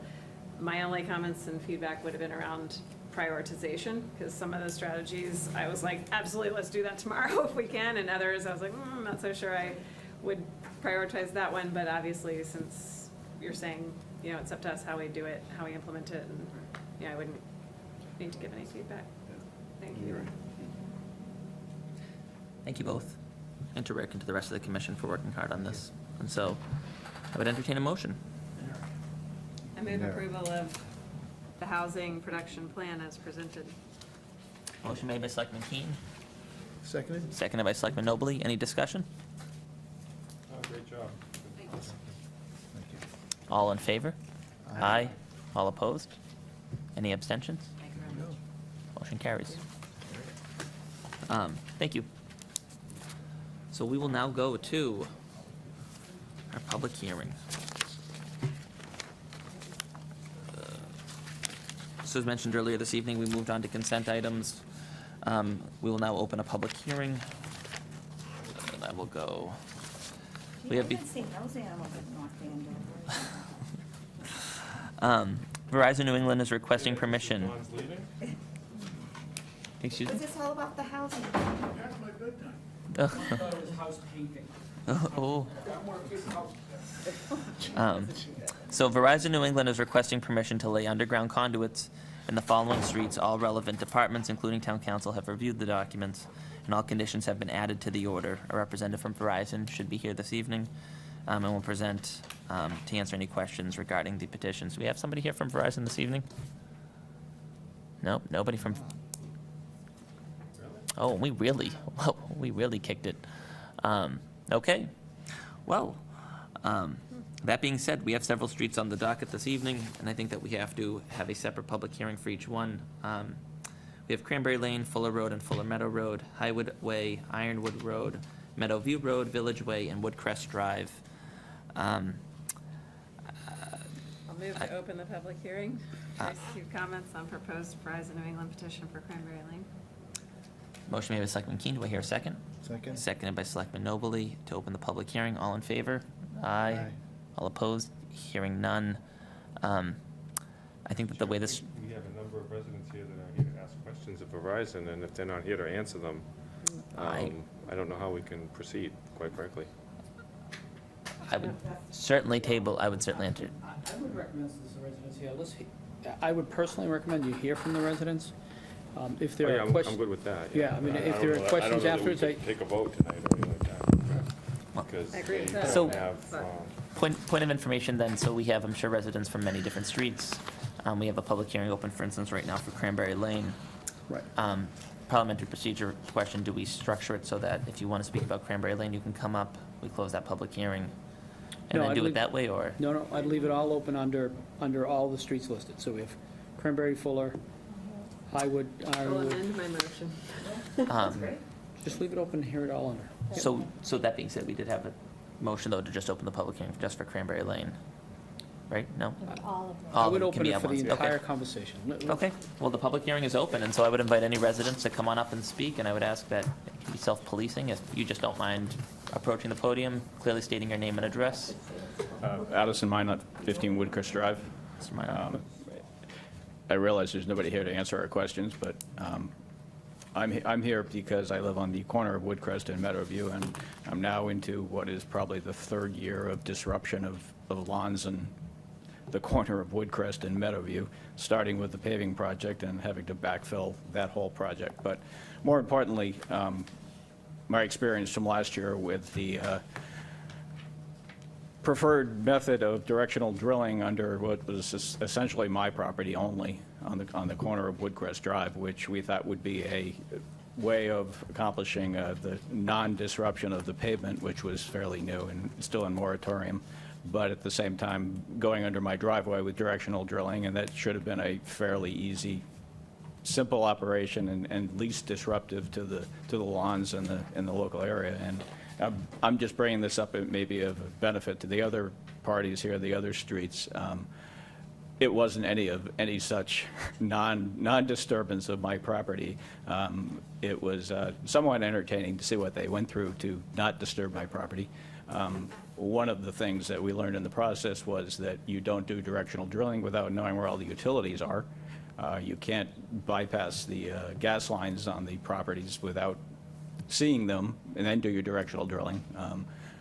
It was somewhat entertaining to find them 3-4 days later looking for the gas line on my property on Woodcrest Drive, 3 different days from DigSafe, and eventually found it 8 feet under my mailbox, which nobody really knew. It's not a big deal, other than it just took a lot of time and a huge disruption to do that directional drilling under my driveway and under, I think, 200 feet of my property.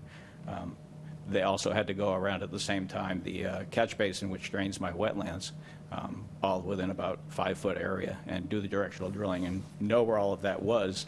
So I guess my point here is that the directional drilling is not as simple as you would think when it gets down to the actual operation of doing it. And I know that Verizon's presenting that as an easy way to get under the driveways and not disturb the properties. So I'm looking at my 3rd or 4th year putting up with people digging up my lawns and going through this again. I know there's nothing you can do about it. We'll just put up with it. And the other experience we had was when the electrical company at National Grid got done having their contractor disrupt the whole property, do the directional drilling, and put it all back together. I had about a 2-week period where they actually did a great job last summer putting my lawn back together, and the guys that were working for National Grid were very attentive and did a good job. And then they discovered that they broke the Verizon line under my lawn, and a week later, Verizon shows up with a huge shovel and digs up the whole thing again, and we started all over again. And when they put that back together, it was a mess. And the comment I got from that contractor was that that's Verizon, that's what they do. So I guess my comment here is we're looking for a little more attentiveness to making sure Verizon does a good job and they put everything back together. And just kind of a heads up on directional drilling, it's not as easy as you think. So. I don't think any of the requests are unreasonable at all. I think that is a very long time for that disruption. Nobody would like it. But So did you have to pay for those improvements then yourself to fix what they had messed up from Verizon? Some of which, I mean, well, this goes back to 2 years ago when the town did the paving. They raised the level of the curb by 6 or 8 inches and essentially created a backwater in my driveway and the lane next to it.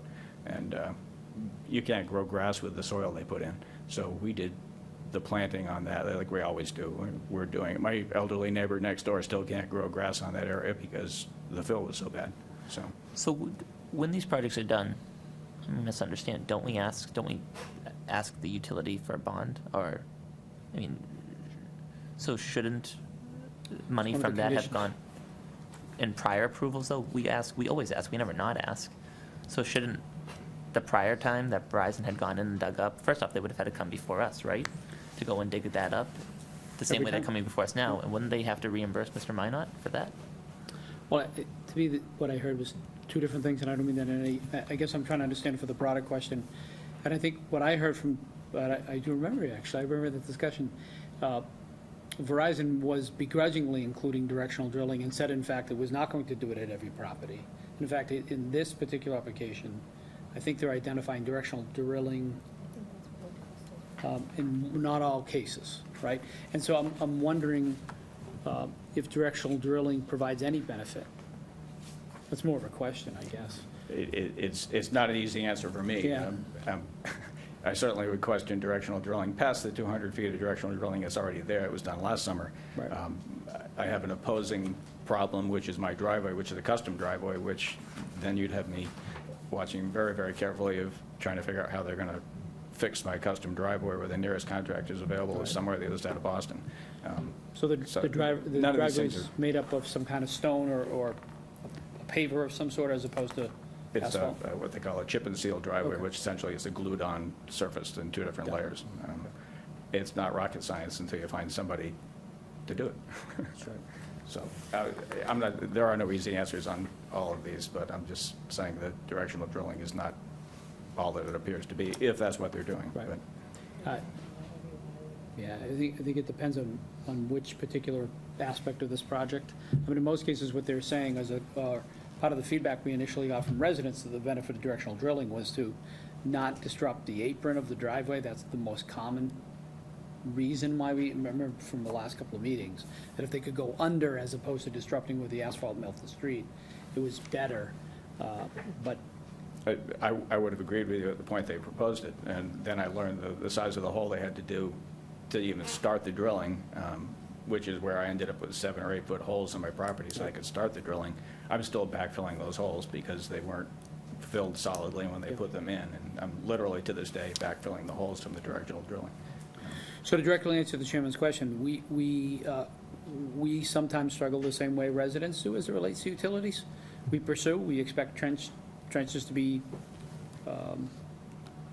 filled in a certain way. They're not often filled that way, and pursuing those things is sometimes as challenging as it can be for residents. We don't, even though we let them in the streets, I mean, other than saying, no, you can't be in the street. We don't have a full-time project manager that follows around the gas company or the utility company. You typically take a look at the street afterwards and see if it meets a certain level of requirement and then provide that feedback if it doesn't. And in this particular case, for the number of items that are on public hearings, DPW has reviewed those and said, we expect you to do X. And sometimes they do an okay job of that, and sometimes they don't. So the bonded money, Yeah, I don't have the For a full specific year to information. see a full cycle? I don't have the specific information of that. And pursuing that bond is also, can be a little challenging, but. but what's the point of collecting it if we're not going to protect the residents? I'm just stating the obvious. The utility companies they don't view the streets necessarily. I'm sure we create some of our own problems, and I appreciate the comment you made about redoing the street. Utility companies are not residents, meaning they're come in materials, they move really quick, right? And so we're after them sometimes and chase them, and sometimes they're more responsive than others. So what recourse, because I would bet that many of these folks would come back at our next meeting with Verizon, assuming we don't approve anything this evening. What would be their recourse in the event that Verizon goes in there, leaves their property in shambles, or certainly not at the level that they found it? 2 different standards, and the residents can comment on this. If there is not a defined shoulder to the road, often the reason that these are before you is they're considered in the public way. And that may be a very clearly defined roadway with a sidewalk or a berm, or maybe that it's in what looks like lawn today, but it's actually in the public way, which is actually more difficult often. If it's a clearly delineated sidewalk, we know where they are, then that's typically asphalt fill. If they're on someone's lawn that is, it's actually within the right-of-way, it becomes more difficult. You know, they patch and seed, they don't come back daily and water it. That's for sure. If there's an erosion due to a heavy rain, they don't do some of those things. If it's actually on private property, a resident's property, that's a relationship between the utility and the property owner. You don't control what that utility does on private property. So if they're required to be on the private property, then that's a contractual relationship, or should be a contractual relationship between the property owner and the utility. If it's not, it's your private property. You have every right to say, I don't want you on the property until you agree to X. So this board controls what happens in the right-of-way. So in our right-of-way, not we on want, private we want all of the right-of-ways in front of these residents' homes, I think. I personally, as a selectman, want them to be presentable. And so if they're looking like a certain way today, which is presentable, and Verizon were to go in and leave it in shambles, then what recourse, again, do they have to, because I'm not driving in those neighborhoods every day, what recourse would they have to bring to our attention to make sure we got? Yeah, I'd have to know the specifics, quite frankly. I think if some of this was on, sounds like some of it was on, they got on private property to try to get the direction. I believe almost all of it was in the right-of-way. Was in the right-of-way. I'm going to step in a little bit here. I'm not I don't believe that, I think directional drilling becomes what people believe is the solution to not disrupting the front of the driveway. I don't necessarily believe, from my experience with directional drilling, that it provides this sort of panacea or some solution where everybody feels good. Because quite frankly, it means you're drilling below surface to come up on the other side. And it's a little bit like, it's a bad analogy, you go in to have some blood taken out, and the needle, the needle goes in the arm, and the nurse didn't find it and starts to fish a little bit, and all of a sudden they actually get blood, but you have some bruises on the arm. That can be the case a little bit with directional drilling, as they're trying to find their path through whatever the subsurface material is to come up on the other side, all to prevent trenching along the front of a driveway. In some ways, just simply trenching across the front of the driveway, sounds like you have a complicated driveway, but trenching and filling and patching that is actually simpler and easier for us to monitor. Because monitoring what happens as they try to directionally drill below subsurface, I don't even know what it's going to do to the subsurface conditions. So as a method, sometimes we are suggesting it depending on the impact on private property, but I don't want anybody to believe that that's the ideal solution each and every case. We sometimes ask for it, I think it may have been in this case, where they had completely resurfaced the roadway, and then they had asked to go in the roadway after we resurfaced it, and as soon as they cut our roadway, a 20-year roadway life when you resurface a roadway, as soon as they dig in that, you've cut that useful life in half. So some of these folks have been waiting years and years and years for a roadway to be resurfaced. We resurface it. That's why we always contact the utilities in advance. But if for some reason the utility comes in afterwards, we may request the directional drilling, because without that, we would want them to curb repave it, because creating the trench is actually deteriorating the useful life of the roadway. But other than that, I generally say create the trench along the front of the driveway and make sure it's repaired right. We can see it better, and we're able to monitor it a little. But for the parts that they can see, they should just contact the town manager's office and make sure that we're able to stay on those particular utilities. Again, as long as you understand, we don't have full-time project supervision on roadway projects. That's why we're asking for them. But for them certainly to contact communicate us. to us, absolutely, but there won't be, I just want to be clear about that. Ultimately, it's a call to Verizon, and it may be, as your experience probably has been the case, it may be a week or 10 days, and Verizon doesn't have, no utilities any longer have their own staff. They're all contract. Every street, every activity you see along our roadways right now that is the gas company and Verizon, they're driving trucks typically that don't say those utility names along the side unless that's a supervisor, and they're all subcontracted out. So they showed up to this gentleman's house, probably wasn't the contractor the first time it happened. It's a new contractor who hasn't looked at the plans, looks and says, I can fix this, or was dispatched that day to fix the problem created by someone else. I'm only saying that that is the reality of the circumstance, and we certainly have placed conditions on Verizon's request. I wouldn't suggest you take any action today with Verizon out of here, because I think they should hear this. But in the end of the day, it's Verizon or Columbia Gas or National Grid's obligation to make sure that those things are done right, and we will pursue them as best we can. Public hearing remains open, so thank you, Mr. Minot. Few extra comments to add. Because I'm Mike McPartland, 99 Meadowview Road. Met you all last year when National Grid was going to do the work. Yeah, I mean, what a disappointment they're not here. I mean, I just, I understand they want to do this work, but I had some basic questions because, National Grid, I mean, it was full of empty promises. They put a bump at the end of my driveway, for example. My son can't get out in his car without his car bottoming out, right? They were going to plant grass seed this spring. Never happened. We ended up doing our own work. There's, they left trenches, like Addison was saying. There's just the dirt is sinking, creates puddles, lots of mosquitoes in the summertime. I think the problem is that it really does need an overseer. Somebody has to come in and say that this job is done satisfactorily, and whether it's the electric company or the cable company, I mean, I think it has to be the town. I mean, somebody from the town has to step up and say, yeah, you guys did a good job, and they should have coordinated it. They should have coordinated the two of them together, because they knew that we didn't have cable coming up our street. They should have figured it out and put it together. But I had some pretty basic questions, because my cable goes across the street. Now, they've made our street look like graffiti. I mean, they have painted the street at least 8 times over the last year. Every time somebody mentions dig, they're coming down the street again with paint. And they're just painting over paint. And still, I have a cable that goes across the street. They haven't figured out where that cable is.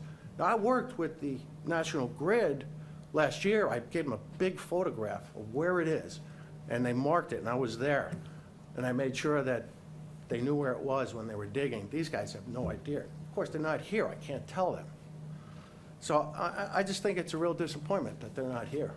I think they should be held accountable for the work that they're doing.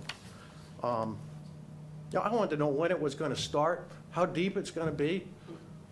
You know, some basic questions. I can't even get these answers We're not now. moving forward with this until they're here, so Yeah. we'll get another bite of the apple with them, you know, and then we, you know, it's too bad because everyone came Yeah. out tonight and we didn't know they weren't here, obviously. We looked around the room and right before this didn't notice, you know, no one spoke up I that they think were here. it's just testimony to, you know, what they think. They think they can just get away with whatever they want. I think we've been tough with them before, and I think, you know, this is gonna be another instance of that. Because Yeah, they I'm should have sure been here tonight. You know, you had at least 6 or 7 people here that have concerns and spent their time here tonight, and they didn't show up. And I don't know why they didn't show up, because they normally do show up. They normally come. And it's strange that they didn't. And I must say, I never even got the notice in the mail. Addison did. He's right across the street from me. We never got the notice. I only got wind of it from him, and I printed it out off the link online. So I don't know why they didn't notify everybody. My next-door neighbor didn't get the notice either. Interesting. Well, these are all questions I think we need to bring up to them and, next time. All right, thank you. Thank you. Any other questions, comments? Mr. Pristash? Hi, Dave Pristash, 60 Highwood Way. Obviously, some of my questions are directed to Verizon, like they want to put a new pedestal where there already has one that's theirs that ran the telephone lines through. But the other big question I have is, they did this work last year. How come we're just hearing about it? Halfway through the block, this plan was already implemented. It sure looks like the same thing that I see on the paper that we got. Somewhere in the fall, they started, then the winter came, and all of a sudden they were gone. I don't know if it was the same crews that were working, because As a matter of fact, they started up our street too, and then I called the town, I said, what are they up to? And the town Yeah. had no idea, didn't know anything about it. And then they stopped. Yeah, so I mean, This was Verizon. whoever the contractor was, I had talked with the guys that did the survey, and they couldn't tell me who they were doing the survey for. And then about 4 weeks later, a crew that I thought was working in their neighborhood came through and went halfway up our block. So when we got this letter in the mail, I was quite surprised, because it's the same, it's the first half of the plan. So I was just surprised that we're just hearing about it and work has already been done. So, okay. Thank you. Thank you. Mr. Pristash? Any other comments? If you wouldn't mind just approaching the microphone. We have underground utilities. If you wouldn't mind just approaching the mic if you have questions. It was just a comment. Okay. But we should No. hold that question for when they come. Okay. Continue the public hearing. Verizon is aware they come every time. They were communicated with to confirm the meeting and when it was, and No one showed. they're not here, so I would continue the public hearing. We'll communicate again. Please let us know in addition to whatever other concerns you have, if they show up. We would like to know, we can't be on every street, but certainly if they show up, or someone that looks like they represent a utility that doesn't have a town seal on the side, let us know. So we would need to hear a motion to continue, or? Yes, close? a motion, it would be a motion to Continue the continue. public If I could make one more maybe constructive comment. One of the things the National Grid did before they actually passed the last permit was they sent somebody out to talk to the concerned Yes, they people, did. look at the sites and the questions. It may save you a lot of time, may save them some time to do something constructive like that. Yeah, I believe they met with them. Mike, I think you They said met they with came me. out last year, yeah. Yeah, Addison, yeah. I mean, after we were here. I think just in terms of order, The order of things, I would suggest they come first. in this particular case, and then there's a recommendation of the board, but, and then do the outreach. I think we need to know more about what they should be outreaching about.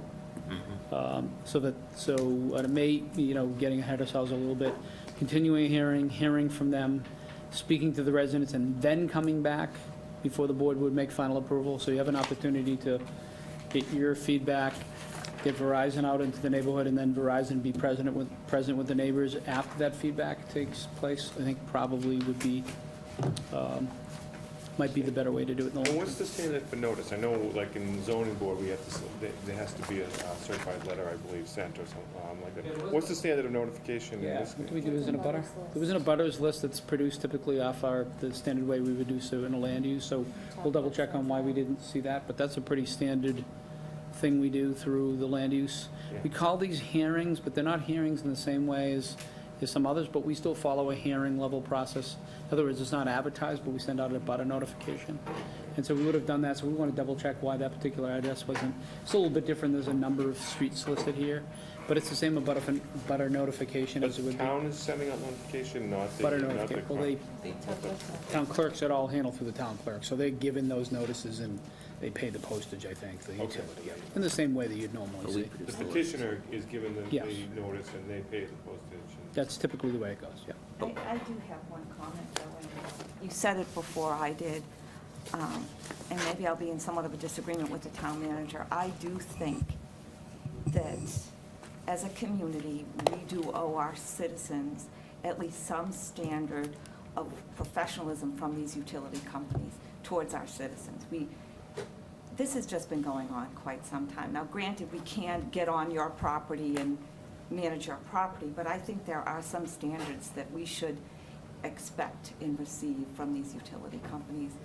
I think a collective voice such as town government is a little bit more powerful than the individual citizen having to fight every single issue. But I can't even give you the list. I guess is something we all need to work on. But I think that the town, we do owe our citizens a certain standard of care as these utility companies come in and sometimes roughshod over our citizens. So That's not a we all agree. disagreement. It was just- I think we're all saying the same I thing. don't think I disagree with that at all. I just was to a resource allocation of getting people in the streets at the right time and being able to communicate. I'm just indicating that although we do have government contacts that are this much more responsive sometimes than the residents get, we certainly expect that, right? We don't want the streets to be in bad condition, whether we've recently paved them or not. We don't want residents' lives to be disrupted. I think it's a resource allocation of making sure we have the right people and get the work done. And just because we call doesn't mean that same crew shows up the next day. We see that on our own projects. But these people have really been hit. We're It's not in just- disagreement at all. I think we're in No, complete agreement okay. about that. It's just, I just want to set the realistic expectations. Sometimes we call on our own projects, and the utility company doesn't yeah. show up and do its thing. So, Well, we've refused to allow them to put a pole up until they fixed one. It took Agreed. several tries until we just said, no, either you do that or don't come back. And we did have some satisfaction with that, but it's agreed. Is there a motion on the table? I'm sorry to ask you. I just Selectman continued Keen. the public hearing. Selectman Keen, motion to continue the public hearing. Do I hear a second? A second? Seconded by Selectman Valencourt. Any further discussion? Hearing none, all in favor of continuing the public hearing until our next meeting, which is June 18th. Say aye. Automatically will be on the next agenda, so you know, so you may not receive another abutter notification, So but June it'll 18th. automatically be on the agenda, so I'd recommend looking at the website just to make sure. How do we know Verizon will be there? You don't. I think what we can do at the beginning of the meeting, again, there's email communication that's making the assumption that they're going to be here, and it is actually unusual that a utility doesn't show up, so this is somewhat unusual. What we can do at the beginning of the meeting, because again, they can make a promise to be here, is we certainly can look around the room and ask if the Verizon representative is here. What I'd hate to have you do is have them not here and leave, and then I do find they sometimes show up at 8 and 8:15, so I just want to be a little cautious of that. But So- we'll emphasize to them to be here at 7, and, but I think the chairman can ask if the Verizon person's in the room at the time of 7 o'clock, so you don't have to wait. I appreciate that, that's a long time. So motion made and seconded to continue the public hearing. Any further discussion? Hearing none, all in favor? Aye. All opposed? Hearing is continued. Okay, so I would entertain a motion to move into licensing. Should we move into licensing? Motion made by Selectman Nobley, seconded by Selectman Smedili to move into licensing. Any discussion? Hearing none, all in favor? Aye. All opposed? We're in licensing. First item in licensing is a request from, where are we?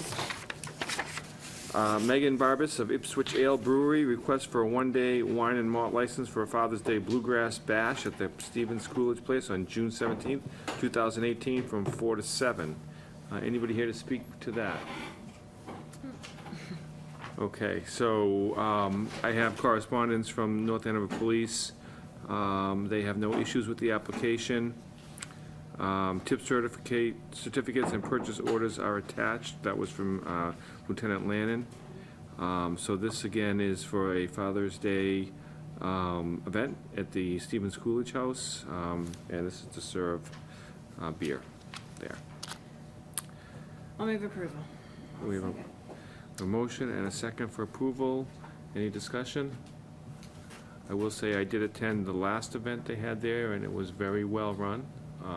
The Stevens Coolidge House, I mean, it was a different brewer at the time, but it was very well run, and it was a fun time. It was a great venue for this type of event. You walked around the gardens with your beer. With your stein. I didn't walk too far, but Stayed pretty close to I did wander a little bit, but it was fun. Yeah, it was a great time. Ipswich was here last year for the 4th, so they have experience with our town. Oh, right, already, yeah. So they know the deal. And I'm pretty sure if my kids are listening, they've already bought tickets for this for me, for this event, so.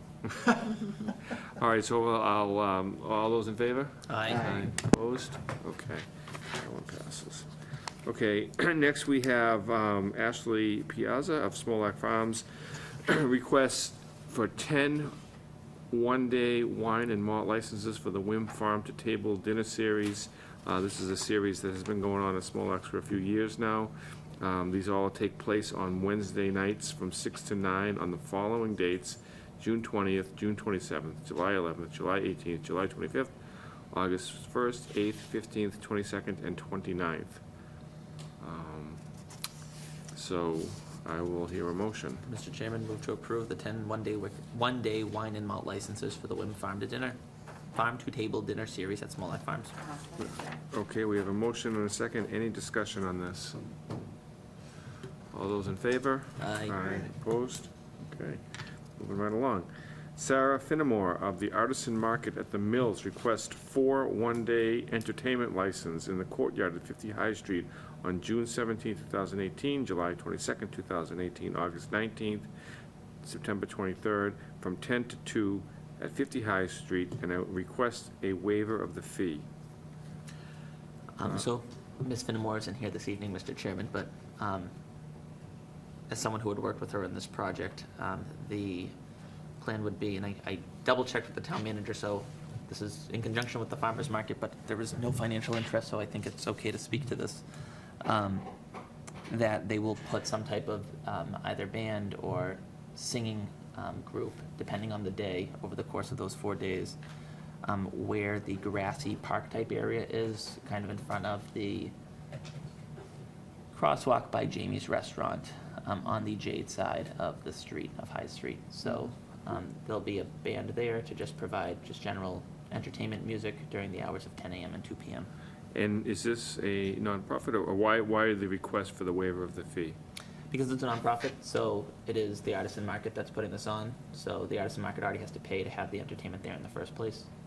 And so the Artisan Market right now only generates their revenue from vendor fees, which is going towards advertising the event itself. Okay. All right, any motions coming out of this board? Move approval of the licenses and the waiver of the fee, both components. Okay, so we have a motion. We have a second? Second. Okay, all those in, any discussion? Sounds like another great event that we will be having with music and an artisan fair, really fun. And the different vendors, the different businesses from the mills are going to have things outside of their, some of them, not all of them, will have things outside as Great. well. So hopefully get people walking down that High Street Sounds part like of another downtown. home run. All those in favor? Aye. Opposed? Okay. Paul Gallant of Merrimack College, request for a one-day all-alcohol license for a cocktail reception at Crown Plaza on Thursday, June 7th, 2018, from 5 to 10. What is Crown Plaza? Is that a, Crown Plaza is? Crow did I, Crow Plaza? I've stayed at the Crown Crown just Plaza, that's where I'm sounded so much confused. better. I've stayed at the Crown Plaza. Okay, so Crow Plaza, I'm sorry, so that is a name of, all right, so that's a plaza. That's Yeah, I was. It's just something. All right, it's on me, I don't have my glasses on. Okay, so it is a, must be a facility in there, it's some, okay. So this is an outdoor facility? Yes. So, let's see, I'm assuming they're gonna have some kind of a fenced-in tented area or something. Let me take a look at the application. If not, I would suggest they do. It'd be a temporary tent. Perfect. Okay, so I'll have a motion then. Move approval. Second. Okay, motion and a second. Any further discussion? All those in favor? Aye. Opposed? Okay. Deborah Ingalls of Butlers and Bars requests for a one-day wine and malt license on July 14th, 2018, from 11 a.m. to 4 p.m. for a bridal shower in the tent at Smolak Farms. Mr. Chairman, move approval for the license from 11 a.m. to 4 p.m. at Small Axe. Second. I have a motion and a second. Any discussion? All those in favor? Aye. Okay. Moving along, Catherine Bebo of Stevens Coolidge Place requests a one-day entertainment license for a picnic concert on June 17th, 2018, from 4 to 7. This is the Bluegrass Band. Mr. Chairman, move approval. Second. Okay, we have a motion and a second. Any discussion? All those in favor? Aye. Okay, final one, the Festival Committee. Jeff has left. Request for a one-day wine and malt license for the 4th of July celebration at the Common on July 1st, 2018, from 10 a.m. to 8 p.m. Again, this is on the Common. This is, they're normally, they are tented in, or roped in, and they do a very good job of policing that. So any, do I have a motion? Move approval. A second? Second. Okay. Any discussion? All those in favor? Aye. Aye. Okay, I'll have a motion to move out of licensing. Move out of licensing? Second. All in favor? Aye. Okay. Back to you, sir. Okay. We have no old business. Any new business? Any public comment? I'm seeing an empty audience, no. So with that being said, we have the town manager's report and any ask the manager. I'm just getting off a plane, but I'll take whatever you got. Can you guarantee us good weather for an outdoor graduation Friday afternoon? I can guarantee nothing as it relates to the weather in New England. It was 52 degrees today. I'm not promising, but we're hoping for good stuff. Yeah. Good luck to all those graduates, right? It's still very nice inside, though. Either way, you've been there, it works.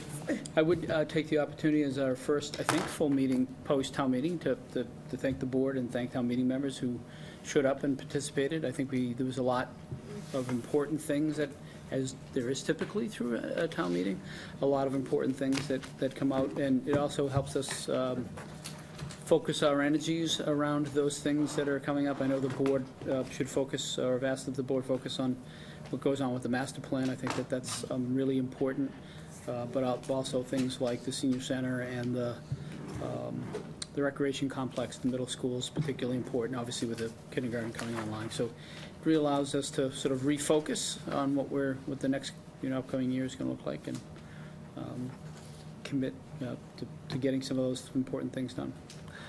I'd like to, so it's interesting, Mr. Manager, you're right, this is the last meeting this is the first meeting since our town meeting, and the feedback from our senior community about your particularly impassioned speech at town meeting,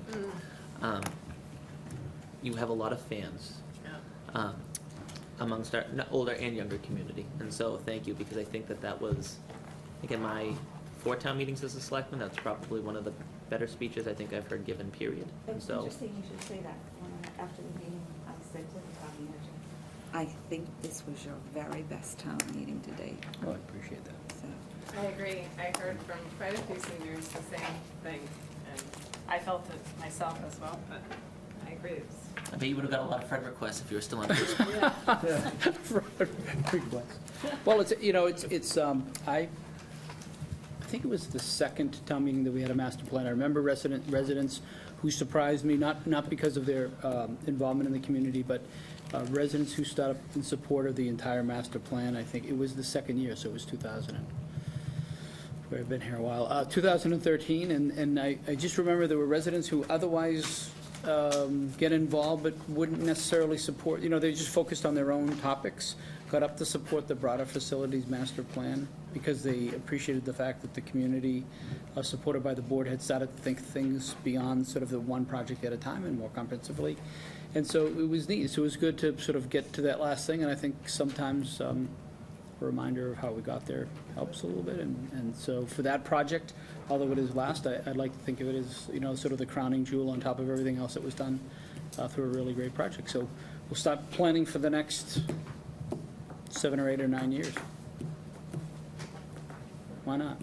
Well, I can tell you, Selectman Keenan and I, as we were interviewing folks for reappointment to the boards, that's an underlying theme, which is making sure there's good connectivity, a representation, communication to the master plan, however that's going to be implemented. And we walk away with pages of notes and ideas, and so there's really an energizing point, and I think kind of bringing that to a crescendo, now having the master plan, people can see the value of being engaged and actually what the next phase could bring. So that's really exciting. Thanks for bringing us there. No, what's interesting sometimes is master plans, and they're called different things throughout the country, but they often, as a part of branding, they create these cute titles. I'll call them cute titles. I don't know how else to refer them. And often they're date referenced. And I think as we've gone through the master plan process and we've evaluated how other communities have done things, not only in Massachusetts but in other places, I think in many ways, although it helps us remember the name of the plan or the purpose, they work against the success of the plan, because this plan, the one you folks will have your most brilliant fingerprints on, will be a success if we don't think about it as being date specific. If we stop thinking about it as being, oh, we forgot to do one the last 20 years, right? And instead thinking about it as a path that we're constantly updating, then master plan becomes a part of the regular lexicon of what we talk about, as opposed to something we do every so often. It's something we are. Does that make any sense? Part of the DNA. It's part of the DNA. It's just part of what you do. So I think that's the goal, and I think the board has a real opportunity, some great partners in the planning board and others and staff who are willing to sort of take that on. And so above everything else we do, we have a lot of documents that have followed by the words plan. Every town does. But if you put master plan at the top and everything sort of filters through that, then I think all will be well. It's exciting. Very exciting. Thank you. Well, the time is 9:10, so I would entertain a motion to adjourn. Adjourn? Motion made by Selectman Nobley, seconded by Selectman Keen. Any discussion? Want to keep going? Other than happy Father's Day to all the dads at home and all the dads here. We won't be meeting prior to. And granddads and everybody else.